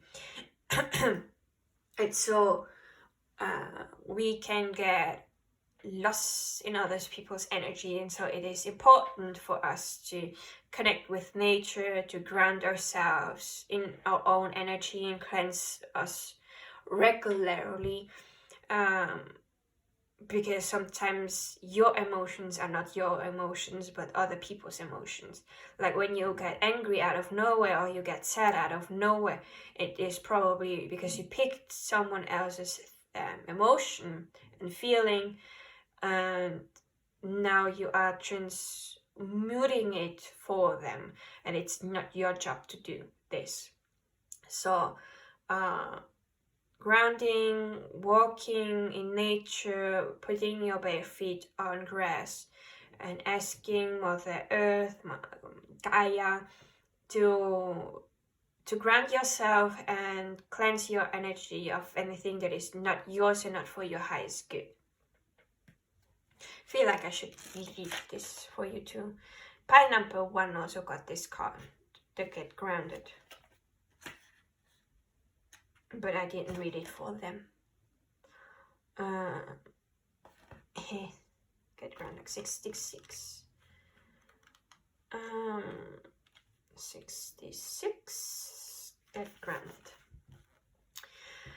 You are being called to get grounded to ensure that your luminous field is clear and your inner world is full. If you're not grounded, it is all too easy to get swept up in other people's energy and mistake it for your own. Your boundaries will become blurred as you are absorbing the energies around you and struggling to define what is their stuff and what is yours. If you pull this card, you are very likely an empath or a highly sensitive person and needs time alone to fill up your well, balance your energy, and get grounded. There are two types of people: those who draw their energy from others, energy vampires, and those who draw their energy from within. Reflect on which one you are and carve out time each day to ensure your well is being replenished. Being sensitive is a superpower, but like all powers, it needs to be nurtured in order to be fulfilled. It is easy to get swept up in the high-frequency energies that are swirling around the planet. The quickest and most effective way of clearing all of this from your field is to ground yourself by connecting with Mother Earth, Mother Gaia. There are many ways to get grounded. One of the most powerful ones is to practice earthing by connecting to the Mother of Earth. Spend time in nature. Put your hands on a tree. Your palms are extensions of your heart chakra. Or walk barefoot on the earth. Do something to get grounded and connect with Earth. Then we have the Great Gathering. It's all coming together. Intuitive hits Soul Tribe. So some things are coming together. If it is pieces of information, if it is a gathering of souls, you may be meeting some of your soul tribe. Intuitive hits, like your intuition is giving you some information and it's being confirmed, is what I say. But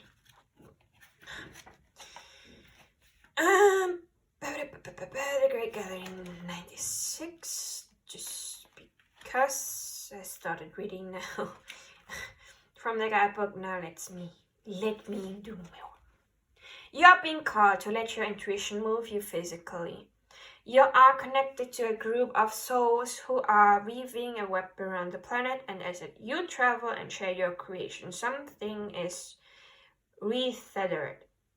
This card is an acknowledgement that you are either being called to connect with others who are like you at a soul level, or that you already are. You are being called to gather groups of people, either by leading them or becoming part of a group that can support you and your soul's personal mission. You are part of a group of souls who agreed to be here at this time in history to heal yourself, your ancestral line, and the planet, to raise consciousness so that we can continue to call this magnificent place home for eras to come. One of many consciously choosing to devote your life to something greater than yourself. It's time to call in your tribe by sharing your soul's voice and letting yourself be seen. When you share what is real and true to you, and you share the medicine that you most need, those who are like you will gather around you. You are your tribe. They are just like you, and just as you are longing and searching for them, they are longing and searching for you too. Hold this card on your heart and say, I choose now to let myself be seen. I am ready to call in my soul tribe and create a web of light all over the planet. If you want to post a video, you can do this now. Last but not least, we have Pillar of Light. Your vibration is rising. You are the Oracle. You are rising in vibration because double mission, Pleiades. You are here to rise your own vibration and as well as the planet's vibration. So you are connecting above with below, the higher realms with the earth. Meaning also you are the Oracle. So if you ever are searching for an answer, the answer is within you. you are the oracle, you have the answer. Your soul is probably an old soul, and also your soul decided to come here and made some plans of what should happen. So your soul knows what is going to happen. It has wisdom in it, and the best advices. So listen within. If you are going to nature, you can meditate there and listen closely to the whispers of your soul and the advice that you will get from it.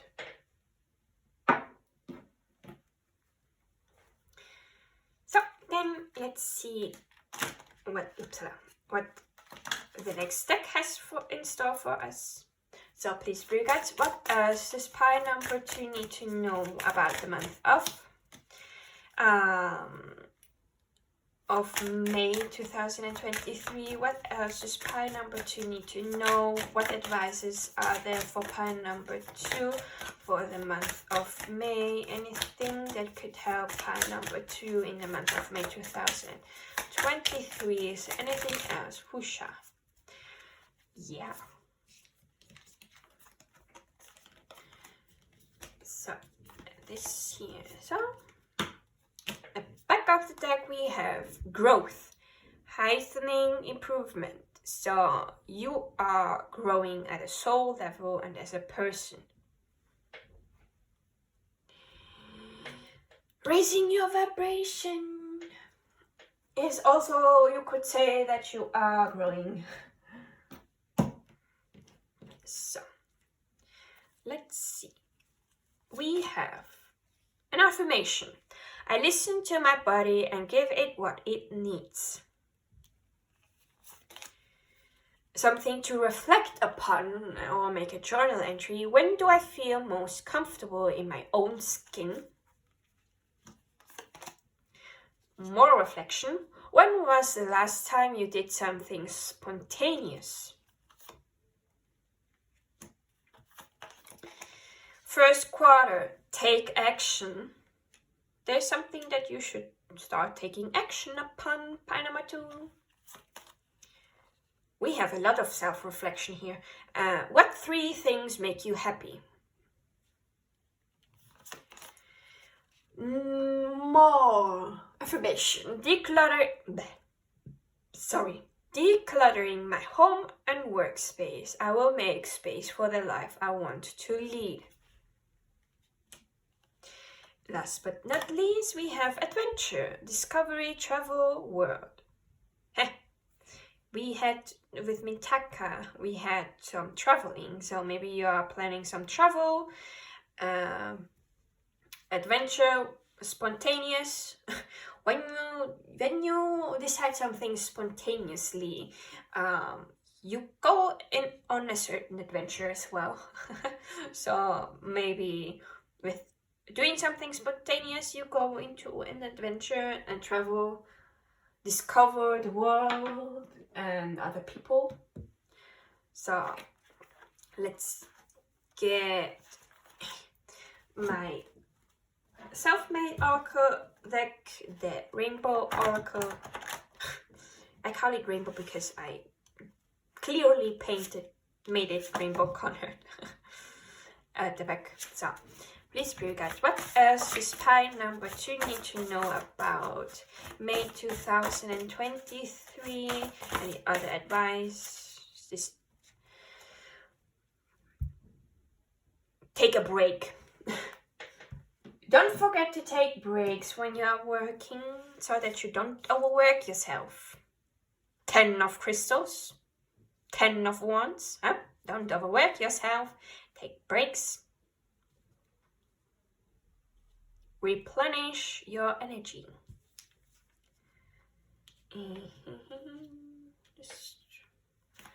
Then we have let go. There's something that you need to let go of. Learn of it. Then there is something that you needed to learn a lesson from it, from a situation.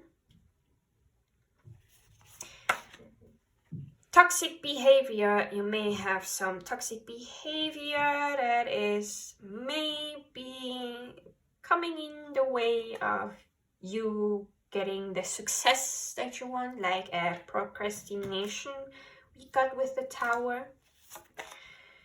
Believe in yourself. Your guides are really wanting for you to start trusting and believing in yourself and your abilities. No, sorry, there was... Well, just realized that I was hearing some static from my left ear. Formulate differently. There may be something that you are asking about, but you need to formulate a little bit different, maybe a bit clearer. Love yourself.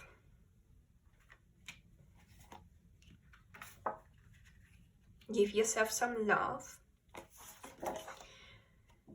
Take care of yourself. Do some self-care. Yeah.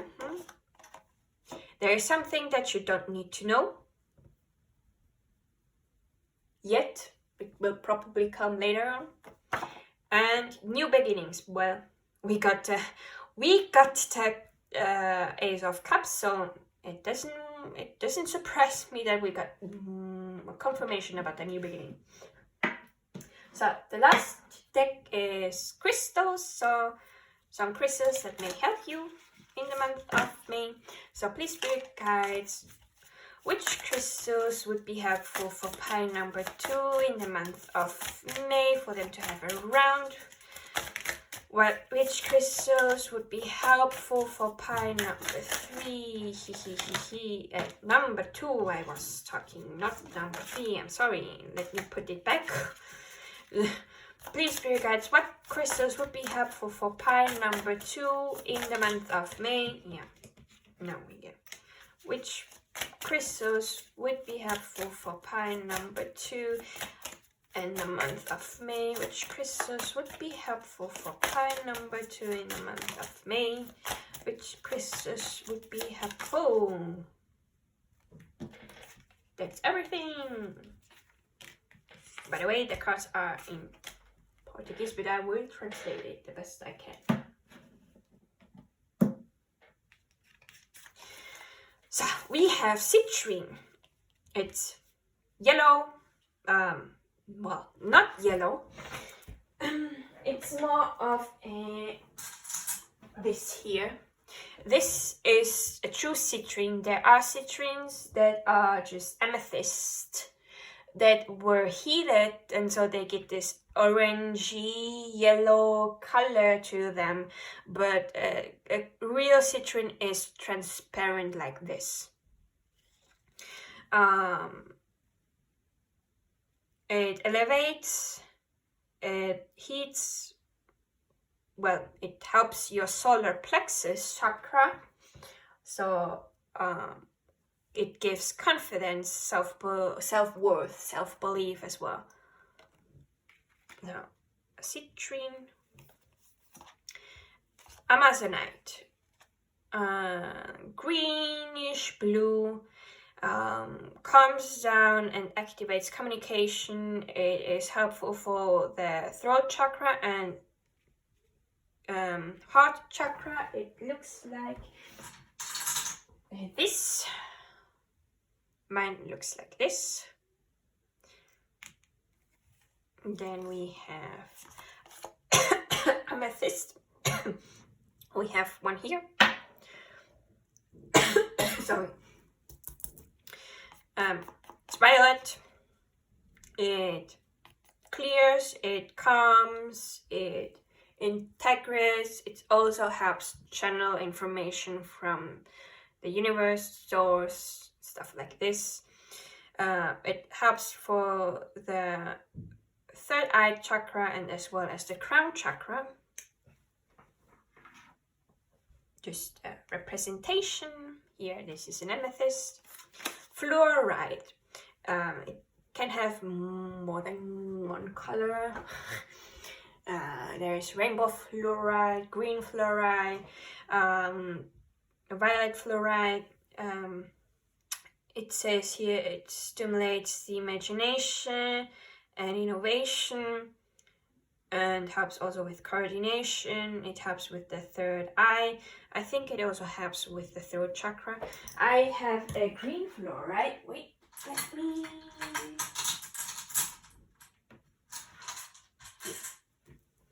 a little piece of green fluorite.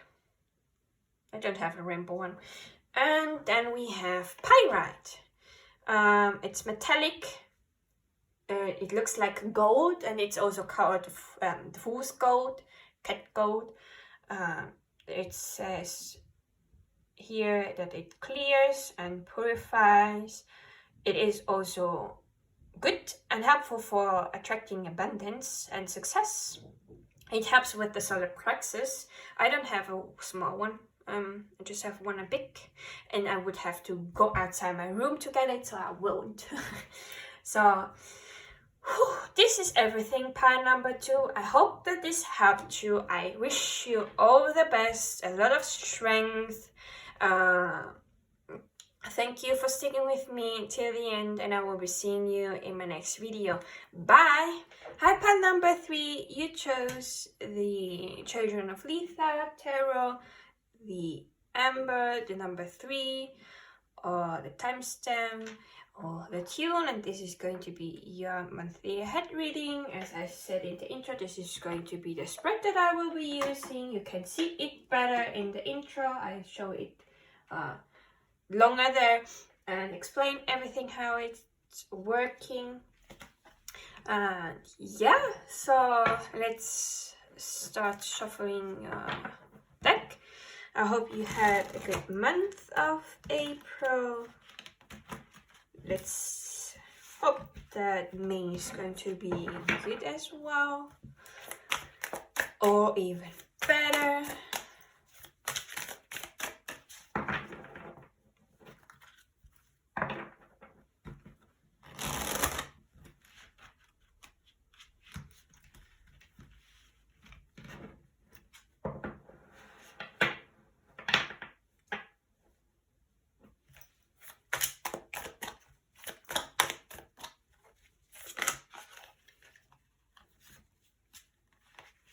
Strength and the 6 of Swords, but I didn't ask any questions yet. Just shuffling the cards.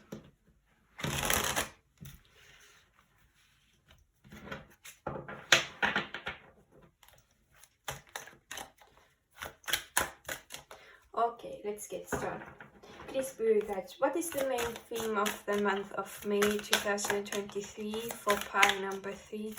Please, Spirit Guides, what is the main theme?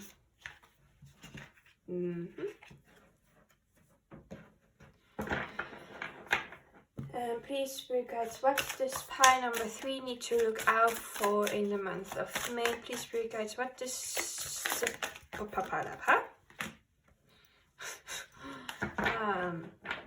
Please, Spirit Guides, what energy can pile number 3 release? Sorry, I'm not taking those flu. I was spacing out. What energy can pile number 3 release from this past month of April for them to have a good month of May?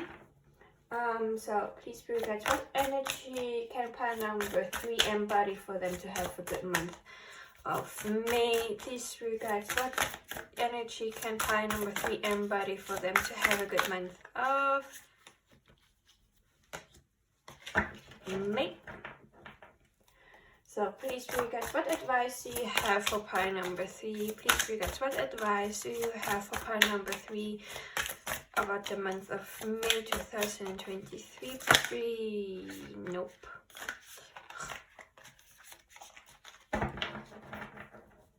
Please, Spirit Guides, what advice do you have for pile number 3 about the month of May 2023? What advice can you give pile number 3 for the month of May 2023? Looks like your reading is going to take me a while. And no. So, What advice do you have for pile number 3?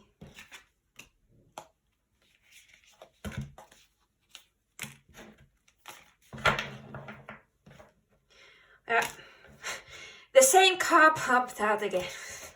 So, means everything needs to come out. Yeah. So, what is the possible outcome of the month of May for pile number 3?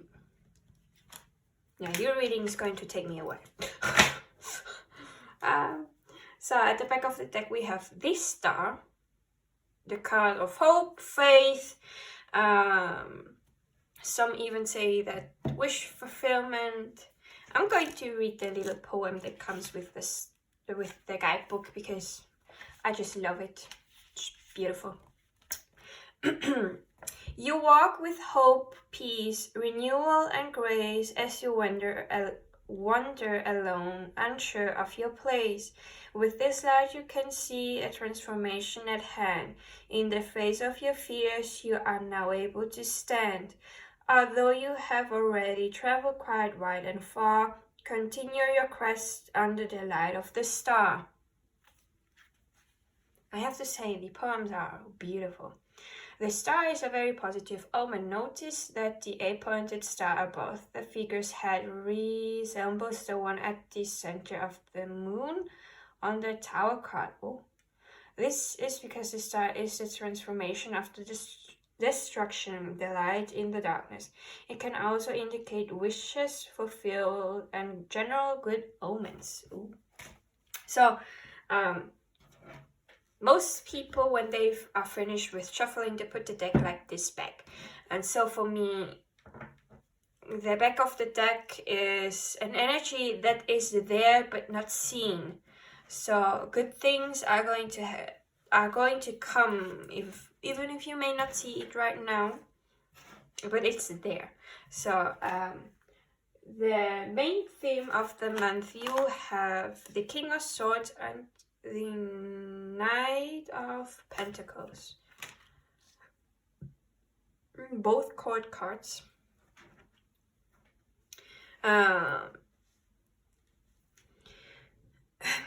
So the King of Swords is the leader.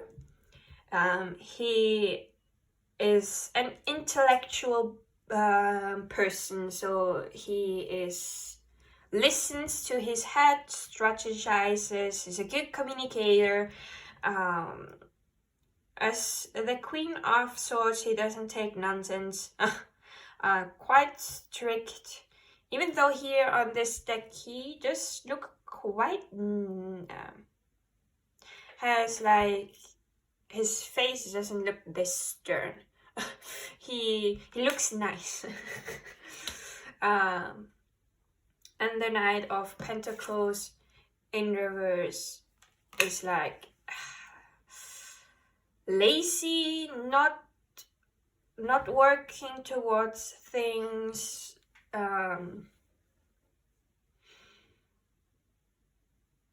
It's like not moving forward, being lazy, unmotivated, not working hard enough about something.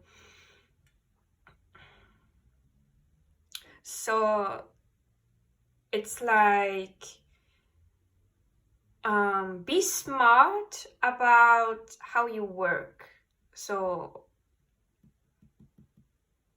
how should I say this?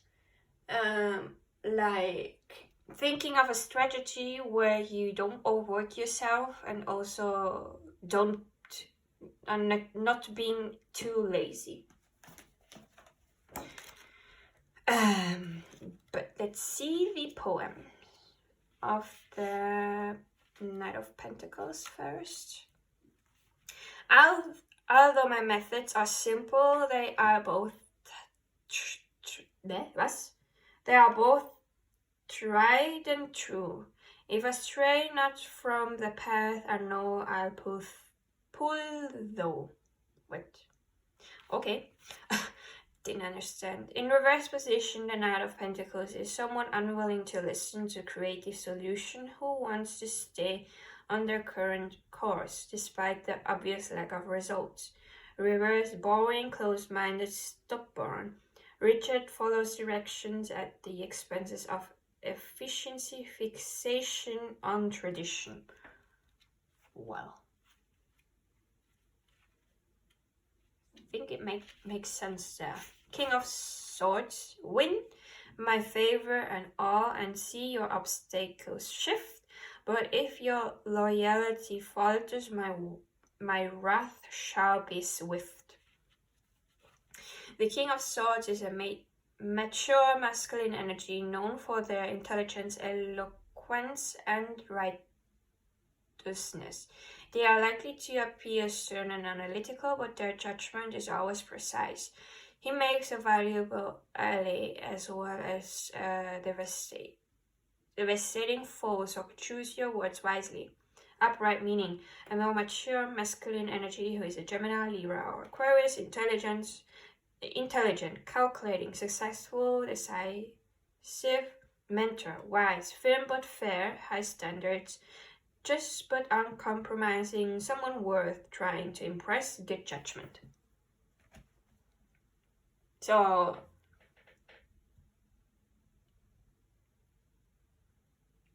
judging what others are saying and deciding which course to take or which course not to take. It's like the King of Swords can see what others say and make a decision which suits him the best out of all options. With the Knight of Pentacles here and what was said in the booklet. So, interesting main theme you have. So what do you need to look out for in the month ahead? We have, what is this? The 1, 2, 3, 4, 5, 6, 7, 8, 9. The 9 of Pentacles in reverse. The 7 of Swords in reverse. And the 5 of Cups in reverse.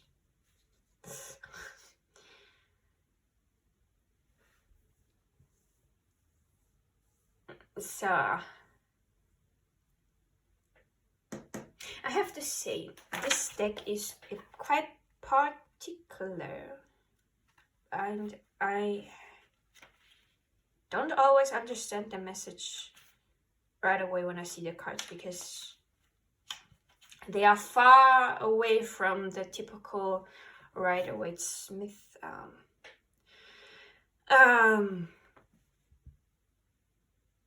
meanings. Conversely, you could also be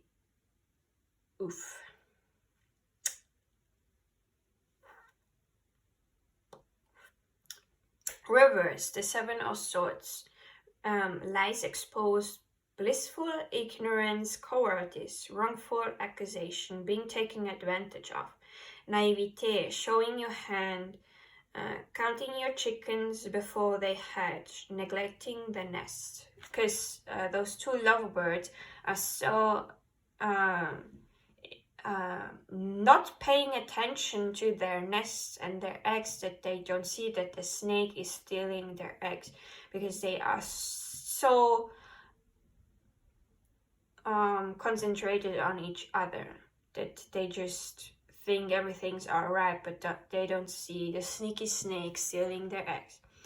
Conversely, you could also be the serpent who better have an exit strategy if she hopes to have her cake and eat it too.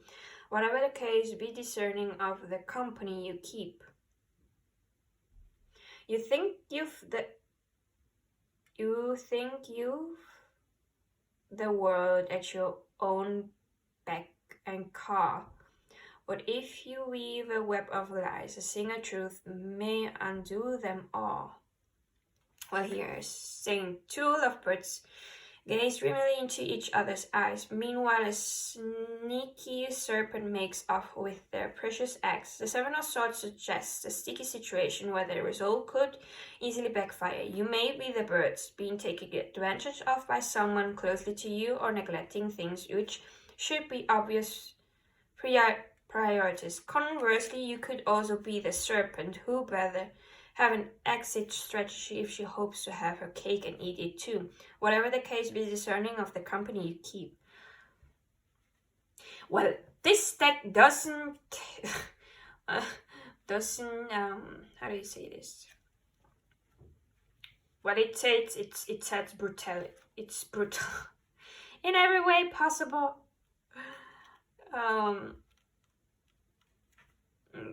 Do know that I was caught up at this deck too. I know how brutal it is. Nine of Pentacles in reverse position. However, you feel you are not independent or financially sound. You may feel anxious or overwhelmed regardless of your actual financial viability. Reverse over involvement in work, inability to relax or enjoy your accomplishment, financial setbacks, restlessness, doubting your security, financial paranoia. The abundance before me I've worked hard to achieve. Now I enjoy what I've got and have no reason to grieve. Well, we have the Five of Cups, and the Five of Cups is a grieving card. Well, so let me see. In its reverse position, the Five of Cups symbolizes letting go, moving on, and learning to accept love after pain. Reverse acceptance, letting go of grief, moving on, healing, replacing toxic habits with good ones, finding new love, regaining your footing, getting out of a funk. Dismay, despair, regret, and remorse hit the heart like great waves with momentum and force. So,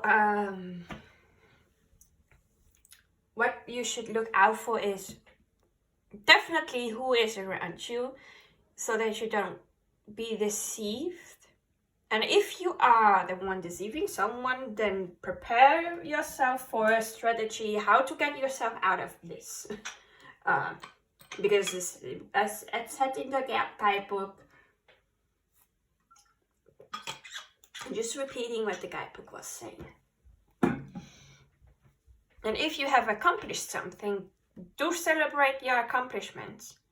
Even if it's something small, you did something, even if it's small and not what you wanted. Slow steps, baby steps will take you to the great goal. So, what energy to release from the past month of April? Five of Pentacles in reverse, the Hanged Man in reverse, and I need to cover this up. Let me get some crystal clothes for the boys. So, nope.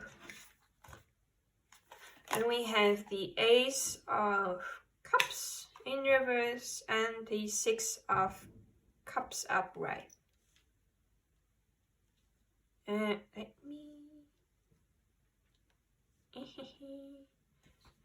me get up and see if you can see all the cards. Yeah, you can. A little bit. So, because a lot of cards fell down.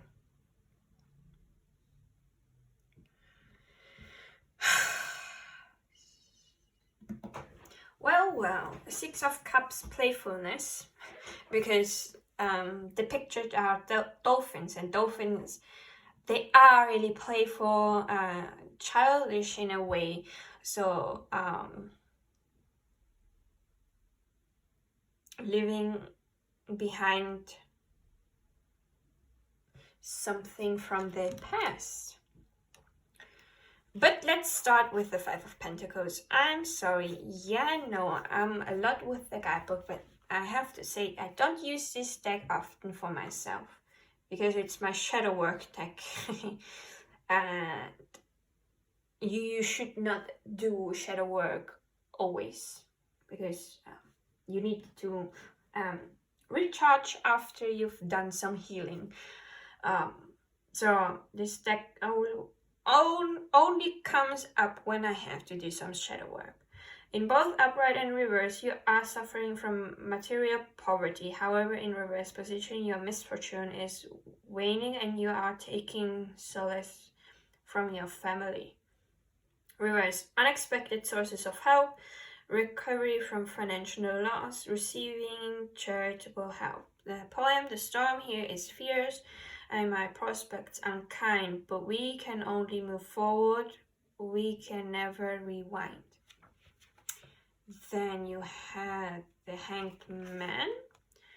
In its shadow, self indicates self-pity, martyrdom, and the willful ignorance or refusal to acknowledge other perspectives. We had this again with the main theme about being ignorant about something and other people's perspectives. The cards are slightly calling you out by 3. I'm sorry. I'm sorry. Reverse, martyrdom, feeling trapped, stagnation, impulsiveness, indecision, unhelpful or counterproductive struggle, negative life patterns, avoiding a problem, delay, loss of faith, hopelessness, resigned to failure or negativity. But still, you don't forget the star was at the back of your deck. Hope and faith are still with you, and everything you want to accomplish is there. So the poem is trapped and tangled, stumped and vexed. What was up is now down, and I'm quite perplexed. Yet here a thought that this way comes. There is more to a part than the whole of its sums. To struggle and writhe is no way to see. One must be calm and collected if they seek to be free. Holy. Where's the... Then we have the Ace of Cups reverse. In its reverse position, it can signify inability to express oneself, repressed emotions, stagnation, or numbness. Yeah, you should definitely leave behind stagnation.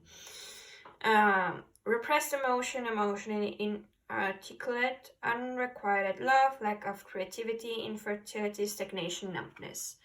Your cup shall never empty, and you shall never want for more. Your feelings are what sustains you, and they are what you pour. Then the Six of Cups is... The Six of Cups represents nostalgia and a longing for childhood innocence. The image depicts a pod of dolphins leaping into the sunset, silhouetted yet fading into the background.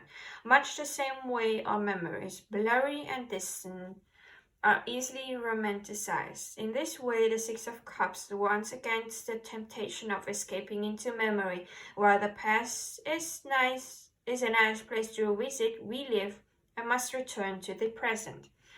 Upright, reunion, childhood, nostalgia, generosity, happiness, dealing with children, mentorship, childish pleasures, nurturing, sparing someone's feelings is what you need also to leave behind. From this past month of April, there's a special joy we hold for memories of the past, and an even greater sorrow when we find it cannot last. I swear, I love this deck, but I also hate it. It's so hard on one. What energy to embody? The Eight of Wands and Death in reverse. Eight of Wands is fast moving, taking action. What is this? Leopard, guepard. I have no idea. I'm not well versed with the cats. It's fast. It runs fast after what they want. Well, their prey. So looks like you should embody stop being stagnant and keep moving on. I feel slightly called out myself because I'm being stagnant a little bit as well. So Welcome in the club of being called out. The 8 of Wands. This is a cheetah. Okay, a cheetah runs with a wand in her mouth, a trail of dust settling behind her. As the energy of the 8 of Wands is all about swift and rapid progression, the cheetah perfectly represents this car. Your planning has come to a head and now things are moving along better than you could imagine. Upright, speed, travel overseas, plans going smoother than anticipated, movement, swift change, rapid developments, expediency. And the poem is, I run by so swiftly, so gracefully, so fast. Still the issue at hand, how long can this last? Well, the death. The shadow of death is marked by a reluctance to change and an inability to move on, even though it may be pivotal to your ultimate success. Reverse, inability to move on, resisting change, fear of beginnings, repeating negative patterns, dependency, internal numbness, or feeling dead inside. Well, we had numbness here as well, and it was something for you to leave behind, and this is for you to embody. I don't think you should embody numbness. I think more it is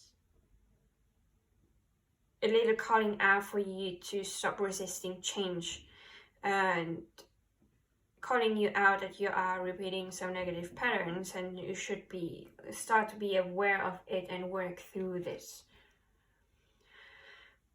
Submit, and the poem is, submit, surrender, and drown in repose within us a fear each one of us knows. Change, transform, transcend at my will. The struggle is to suffer, so relax and be still. I will take your burdens and cast them aside until only you remain and all else has died. Well, I take it as the past should be going away. So we have the Queen of Cups in reverse, the Page of Pentacles in reverse, the Knight of Swords in reverse, we have the Lovers, the Page of Wands in reverse, and this is everything, yeah. Why do you have almost all core cards in reverse?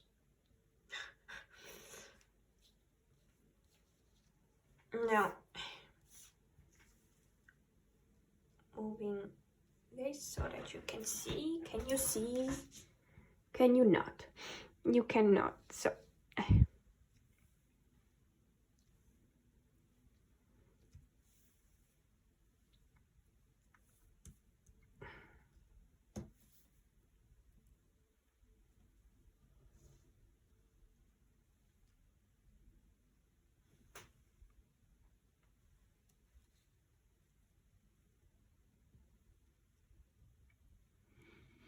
just making sure the cards are visible. That's why it's moving, because I'm bumping into the thing holding my phone.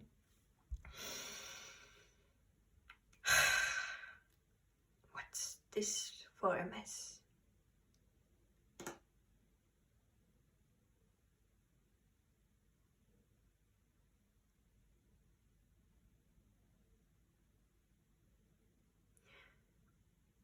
Wait, what? The reversed here should be upright.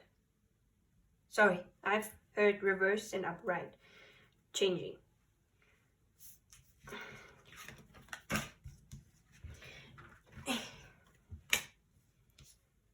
Because it was not making sense as an advice for me. Like,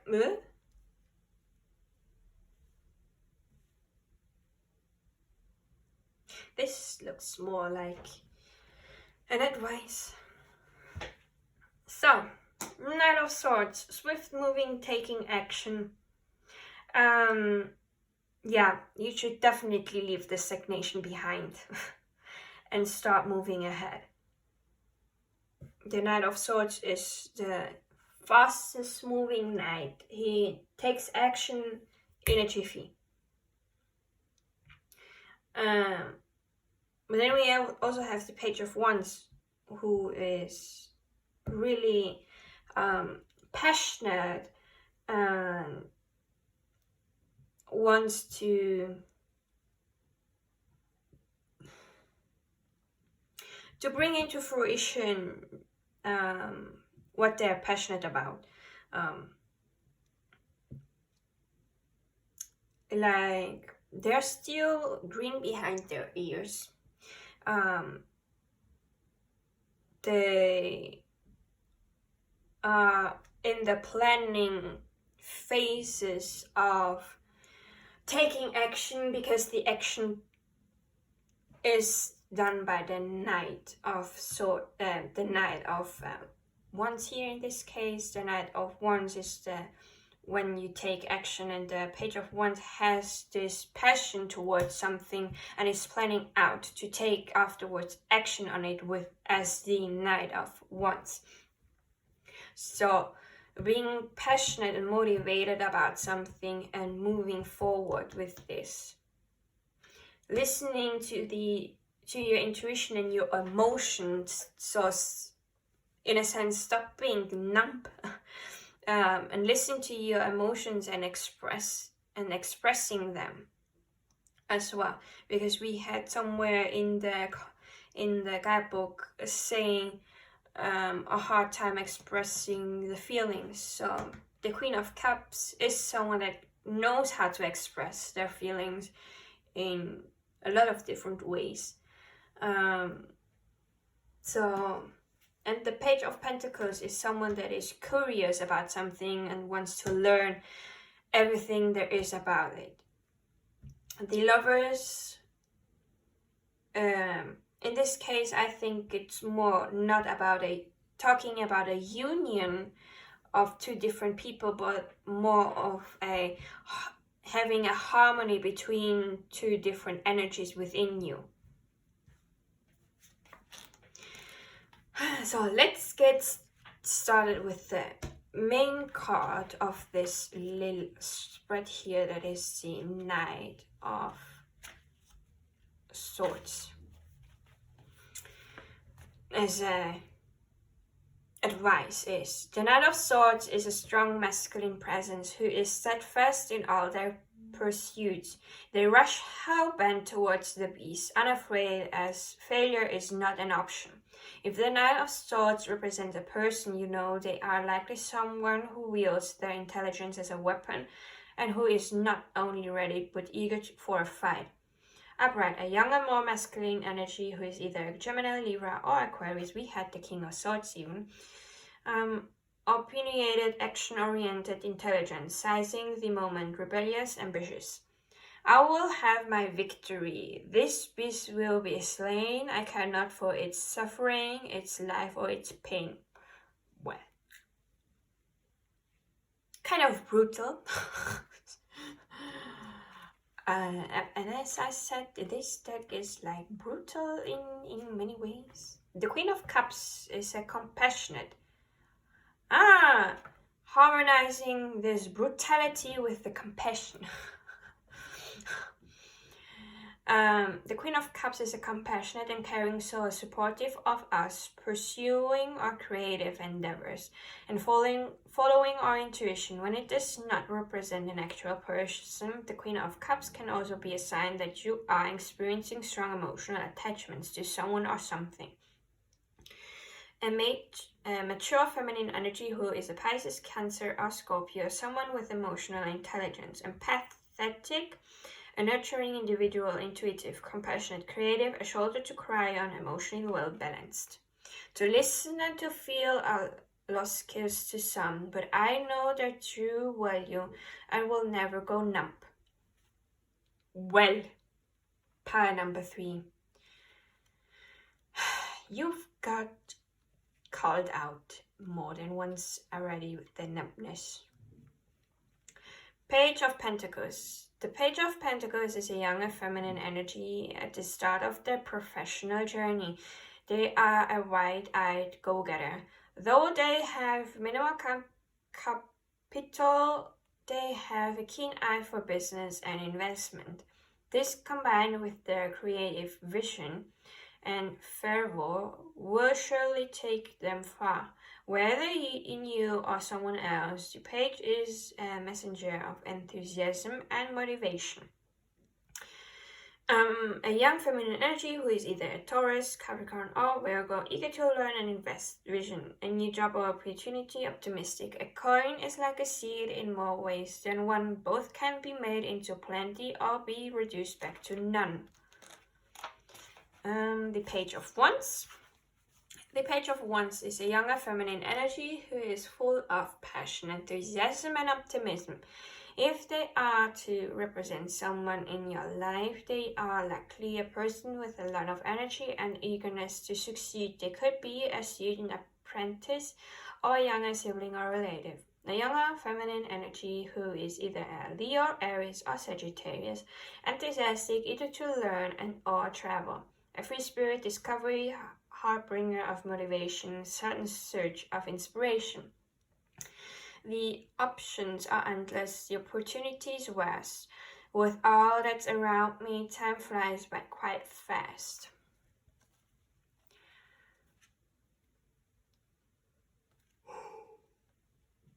Looks like that you're being called to embody this type of energy and find a balance with the Lovers. The Lovers card is about harmony and alignment, both between lovers and between the masculine and feminine aspects of a single psyche. The latter is reflected in the fact that both figures are androgynous, displaying both typically masculine and feminine traits, which can exist in anyone, regardless of sex. Upright, major life choices, harmony, alignment of values, a balanced psyche, love, relationships,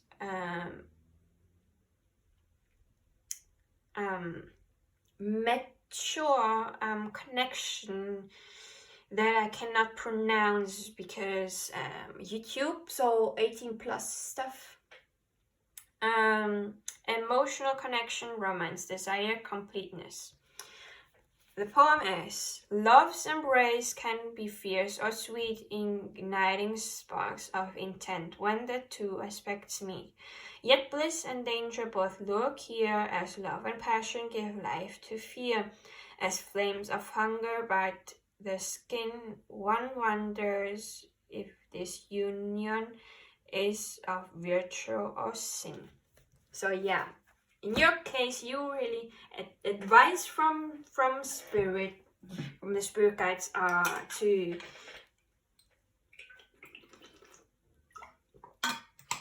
bring in alignment and balance out the feminine and masculine energy within you. The masculine energy is a go-getter, action-oriented, hardworking. This what we see in society currently.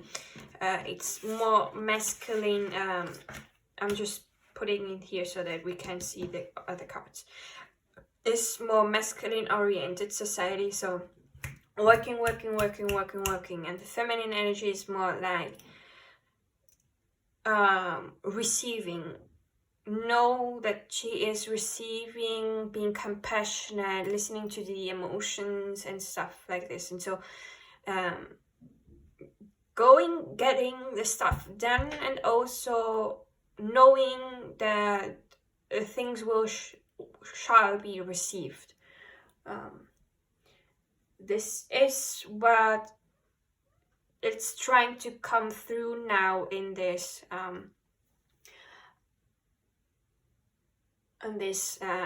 generation now, with most of the planets being in feminine energies. Well, not feminine energies, it's more like trying to come through the feminine energy and not being only working. Then we have the possible outcome. We have the Magician, the 10 of Cups in reverse, the Chariot, and what this is, the Empress in reverse. So definitely the possible outcome of the month of May is being able to manifest the things into reality. Maybe not yet the emotional fulfillment that is being sought.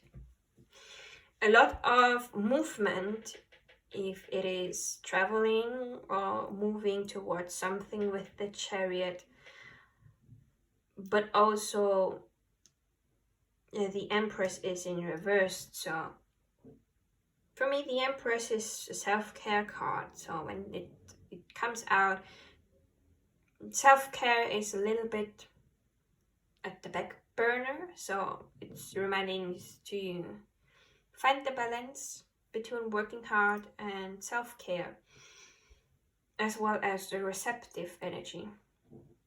She knows that she will receive the stuff, so she waits for it to come to her instead of going out there to get it. That's the feminine energy. It's how Rebecca Campbell also likes to explain it. It's like with her Rose Oracle. The rose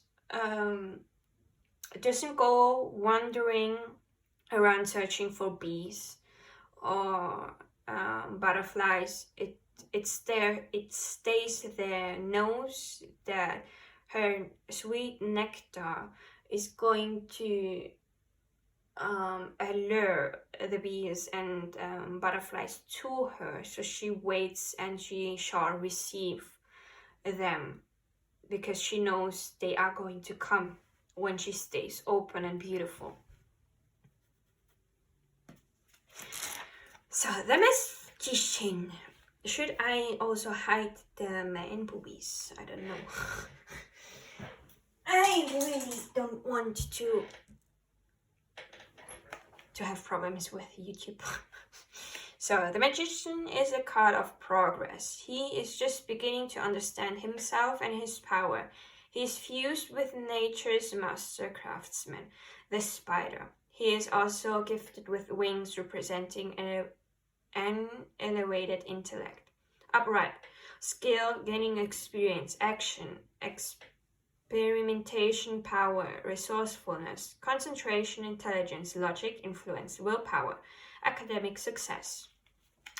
The poem is: to create or to destroy, to build a tool or make a toy, to master one or taste them all, to bend and yield or to stand tall, to covet and keep or share and be merry. My questions are burdens that I alone must carry. Well, the 10 of Cups in reverse. In its reverse position, however, the 10 of Cups suggests there is a misalignment of values, family conflicts, or even abusive, unstable home environments. Straining family ties, conflicting values, divorce, homesickness, neglecting family, romanticizing relationships, unrealistic expectations. Family and joy, contentment and love. These are my gifts from the earth and above. This deck is really hard. The Chariot. Here. The Chariot is a powerful card and generally considered a very positive omen. It is about complete control, determination, willpower, and victory. The ocean is perhaps the most untamable force in nature, but the rider navigates the harsh waves with fervor and confidence. Upright, victory, control, conquest, overcoming obstacles, willpower, success, ambition, discipline, determination, and hard work. Hard work, assertion. I think this is a typo. Assertion, I think. Dominance, travel. Onward, upward, over and out, no time for reflection, worry, or doubt. The bridges are burned, it's already too late, only victory lies at the end of my fate. Control is essential, determination the key, but what is left after conquest? Perhaps only me.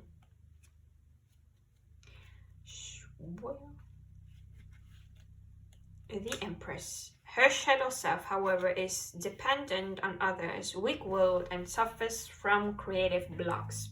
Reverse, creative block, fertility issues, dependence on others, stunt growth, especially emotionally, overbearingness, insecurity, shame, disharmony, negligence, rejecting your societal role for better or worse.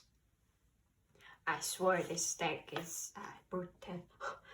Oof, I'm so sorry, pile number 3. Beauty before me, beauty within.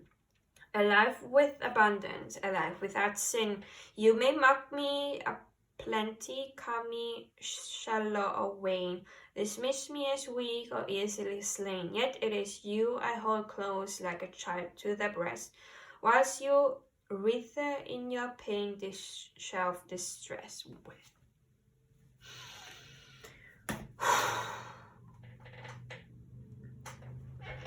I need to drink something.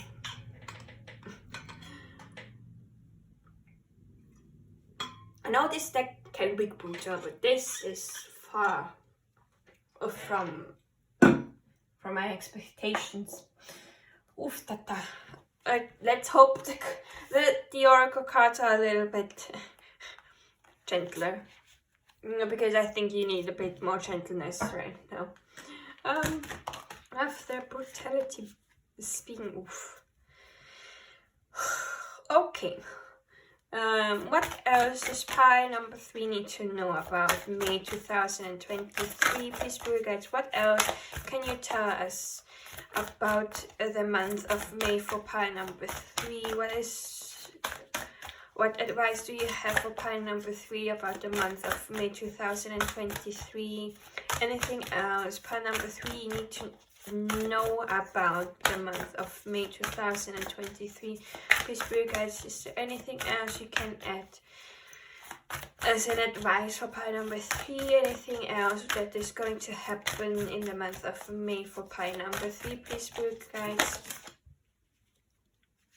Trust your path. If you knew you would be supported, what would you do? What else do you have for pile number 3? Please, spirit guides, anything else? Any other advice? Anything about the month of May for pile number 3? No. Okay. The back of the deck is Sisterhood of the Rose. Beauty and devotion, priestess, mystic, teacher.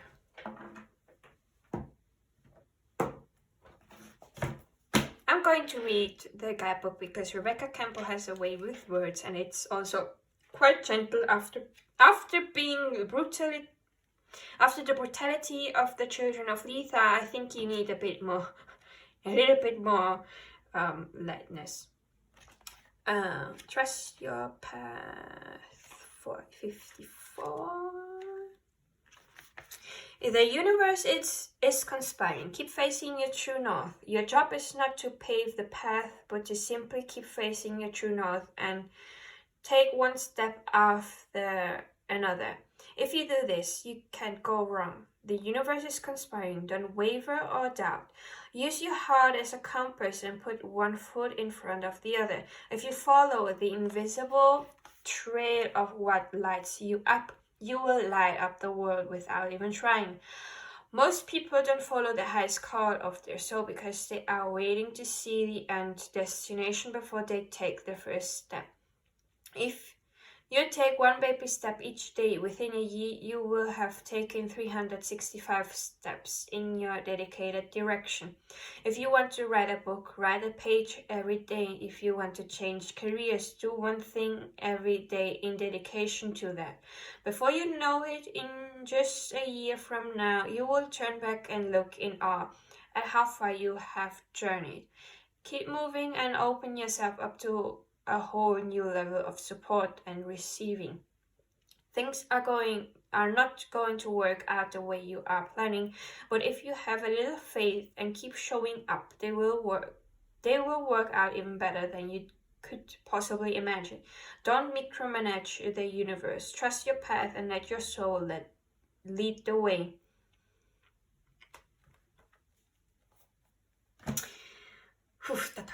Okay.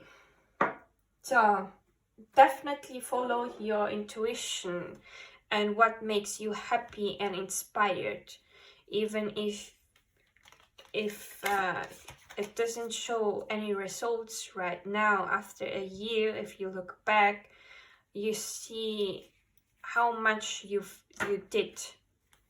Like me, I started this channel last year in June.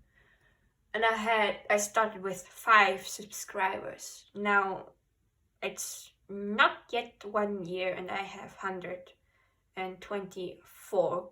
Currently, when I'm filming this, I have 124. So it did grow. It's slow, but surely slow and steady wins the race. So it will continue to grow, and the results of my hard work will show. So, and I'm seeing it already, because I am now trusting more my intuition than I did a year ago. So, what else can you tell us about the month of May? Any other information for pile number 3, please, spirit guides? Anything else you want to share for pile number 3? Anything else you want to share? No, okay. At the back of the deck, we have an action to take. Do a small act of kindness. You will increase positive feelings towards yourself whilst making their life a little better. It's an act of kindness where you don't expect anything to gain from in return. Just something really that comes from heart. An action, keep a journal of your thoughts and feelings. This can help you reduce stress and anxiety. A safe space to clarify your thoughts and emotion. Yeah, when you write down, I felt like this today, and then you can ask yourself why. Why did you feel this? And write this down again. This is something that my friend showed me on how to get to the root of something. It was on TikTok, and she showed me that the 7 whys. If you want something, why do you want this? Then you say the answer, why this answer, and why, when you have you ask yourself 7 whys, and after the last why, this is the root of everything. It's like you are going deeper and deeper into your unconsciousness, and why you journal these things, your emotion and your thoughts, at some point you are just going to flow, writing and writing and writing without having thoughts. It's when you are literally subconsciously automatic writing, and what really is beneath the surface, underneath the surface, I'm sorry. Then we have something to reflect upon. How can I surround myself with people who encourage me? If there is a certain hobby you do, and there are people that around you that don't see the value of this hobby. Search for an online group, people who also do this hobby. Meeting up with a group of people you maybe not have met before that do this hobby, because they are going to support you, because they do it the same. Also they do it, so why should they not encourage you to keep doing this hobby?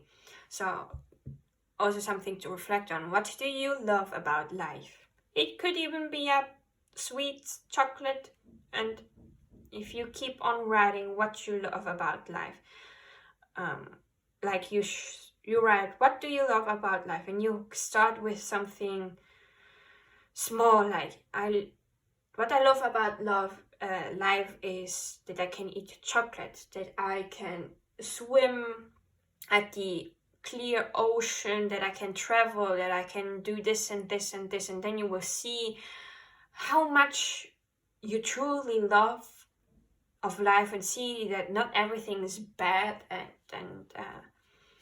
and worse. You have a lot of reflection. Who are the most important people in my life? Then we have positivity, success, wellness, focus. Yeah, the success with the Chariot. Be a little bit more positive. Focus on and be determined about your goal. And also don't forget to take care of yourself. Take some breaks. Then we have self-belief, power, knowledge, emotion. Yeah. If you believe in yourself, you are the most powerful being on earth.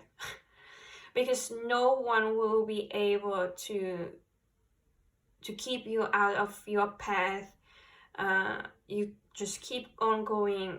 You know that you have the knowledge and the emotion to keep on and to move forward.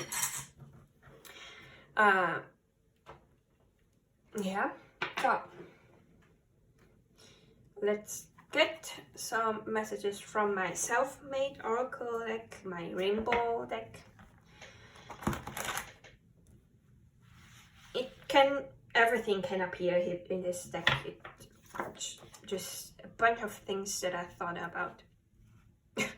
And then at one point I was channeling messages. So please, spirit guides, what else can you tell? What else do you want to say to pile number 3 about the month of May 2023? Any other advice?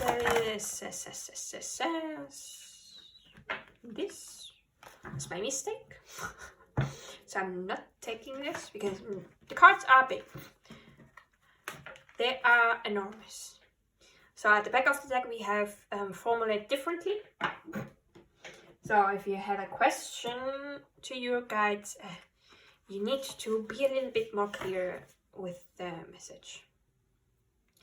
Let me just put the card here and hide the man boobs from the magician, so that I can put the crystal away. So we have let go. There's something that you should let go of. You know what it is. You've been clinging on it, and probably you know what you need to let go of. You are blocking yourself, so you are maybe doing some self-sabotage. So you need to stop standing in your own way. And hi, welcome, pile number 3. I am like this too. Trust us, your spirit guides, or whatever you work with, ancestors and so on, are wanting for you to trust them, that they are helping you and supporting you and bringing the things into your life and making it so that you can have it. Think positive. We had positivity, now think positive. Then we have listen to your intuition. No, we had even the advice with the Queen of Cups, listening to the intuition. New career, so some of you are maybe thinking of changing career. We have here confirmation. Then we have believe in yourself, self-belief. Probably not. There is something that is probably not going to happen. I don't know what it is. And then we have heal. It's time for you to heal. So now I'm going to get some crystals for you. See which crystals could be helpful for you in the month of May.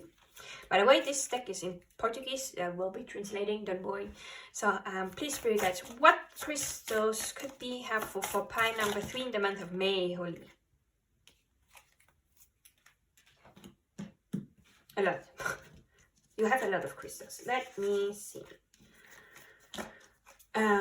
We've got turquoise. It says that it helps gain strength and supports.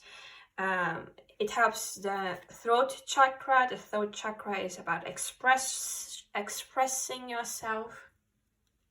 Then we have heliotrope. It helps with movements, moving, supports and motivates. It helps with the heart chakra, law of emotions and stuff like this, and the base chakra, root chakra, being grounded, feeling safe in the body, feeling safe in general. We have malachite. It says here this detoxes and calms down. It helps with the heart chakra. Wait. Malachite looks like this. This is a malachite. I don't have turquoise and heliotrope. Rose quartz. It helps freeing emotions and also calms down. It's for the heart chakra. Rose quartz here. Then we have celestite. It makes you feel light. It helps with meditation and gives space. It is bluish in color, transparent as well. It helps with the throat chakra, the third eye chakra, and the crown chakra. Then we have moonstone. Helps balance emotions. It helps with the intuition and also calms down. Here it says that it helps with the solar plexus chakra and sacral chakra, depending of course on the color of the moonstone. It can also help with the third eye chakra and the crown chakra. My moonstone that I have looks like this, and I have here my bracelet. Here, this is the moonstone bracelet that I have, and you can see there is also different colors, like grayish dark to white and like brown. So sodalite, it helps pacify, it gives clarity and perception. It helps with the throat chakra and the third eye chakra, and mine looks like this. It has less white in mine. Here it is more whitish. A friend of mine said that this tower is also sodalite, but I'm not sure. When I bought it, didn't have any name, so I don't know. Then we have clear quartz. clear quartz here, or this one here is also clear quartz. Helps with clarity or organization or ordering stuff, and also calms down. You have a lot of calming down. Then we have emerald. Harmonizes, clears, and calms down. You have a lot of calming down. Pie number 3.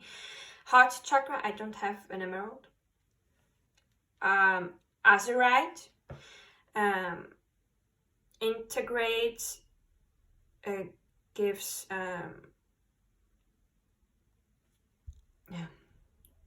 Conscious. So being conscious. It helps with the understanding of things, helps with the third eye. Oh, you've got amber. You've got your crystal. It helps healing yourself and stimulating you. And this happened with pie number 1 too. They also got their own stone. I think it was pie number 1. And then we have pyrite. It clears and purifies. It helps with the solar plexus, but also it's also called false gold. So it can also help with abundance and bring it in the abundance, financial abundance in this case. I do have one pyrite, but I would have to go outside of my room to get it. Just to show how it looks like. Pie number 3. This was an up and down of emotions for myself, and probably for you too. I do hope that this helped you. I wish you all the best, and I am really hoping you to stand strong with everything that is happening around you. I wish you a beautiful month of May. I hope that it isn't as bad as it came out to be here with the deck. And I will be seeing you in my next video. Bye!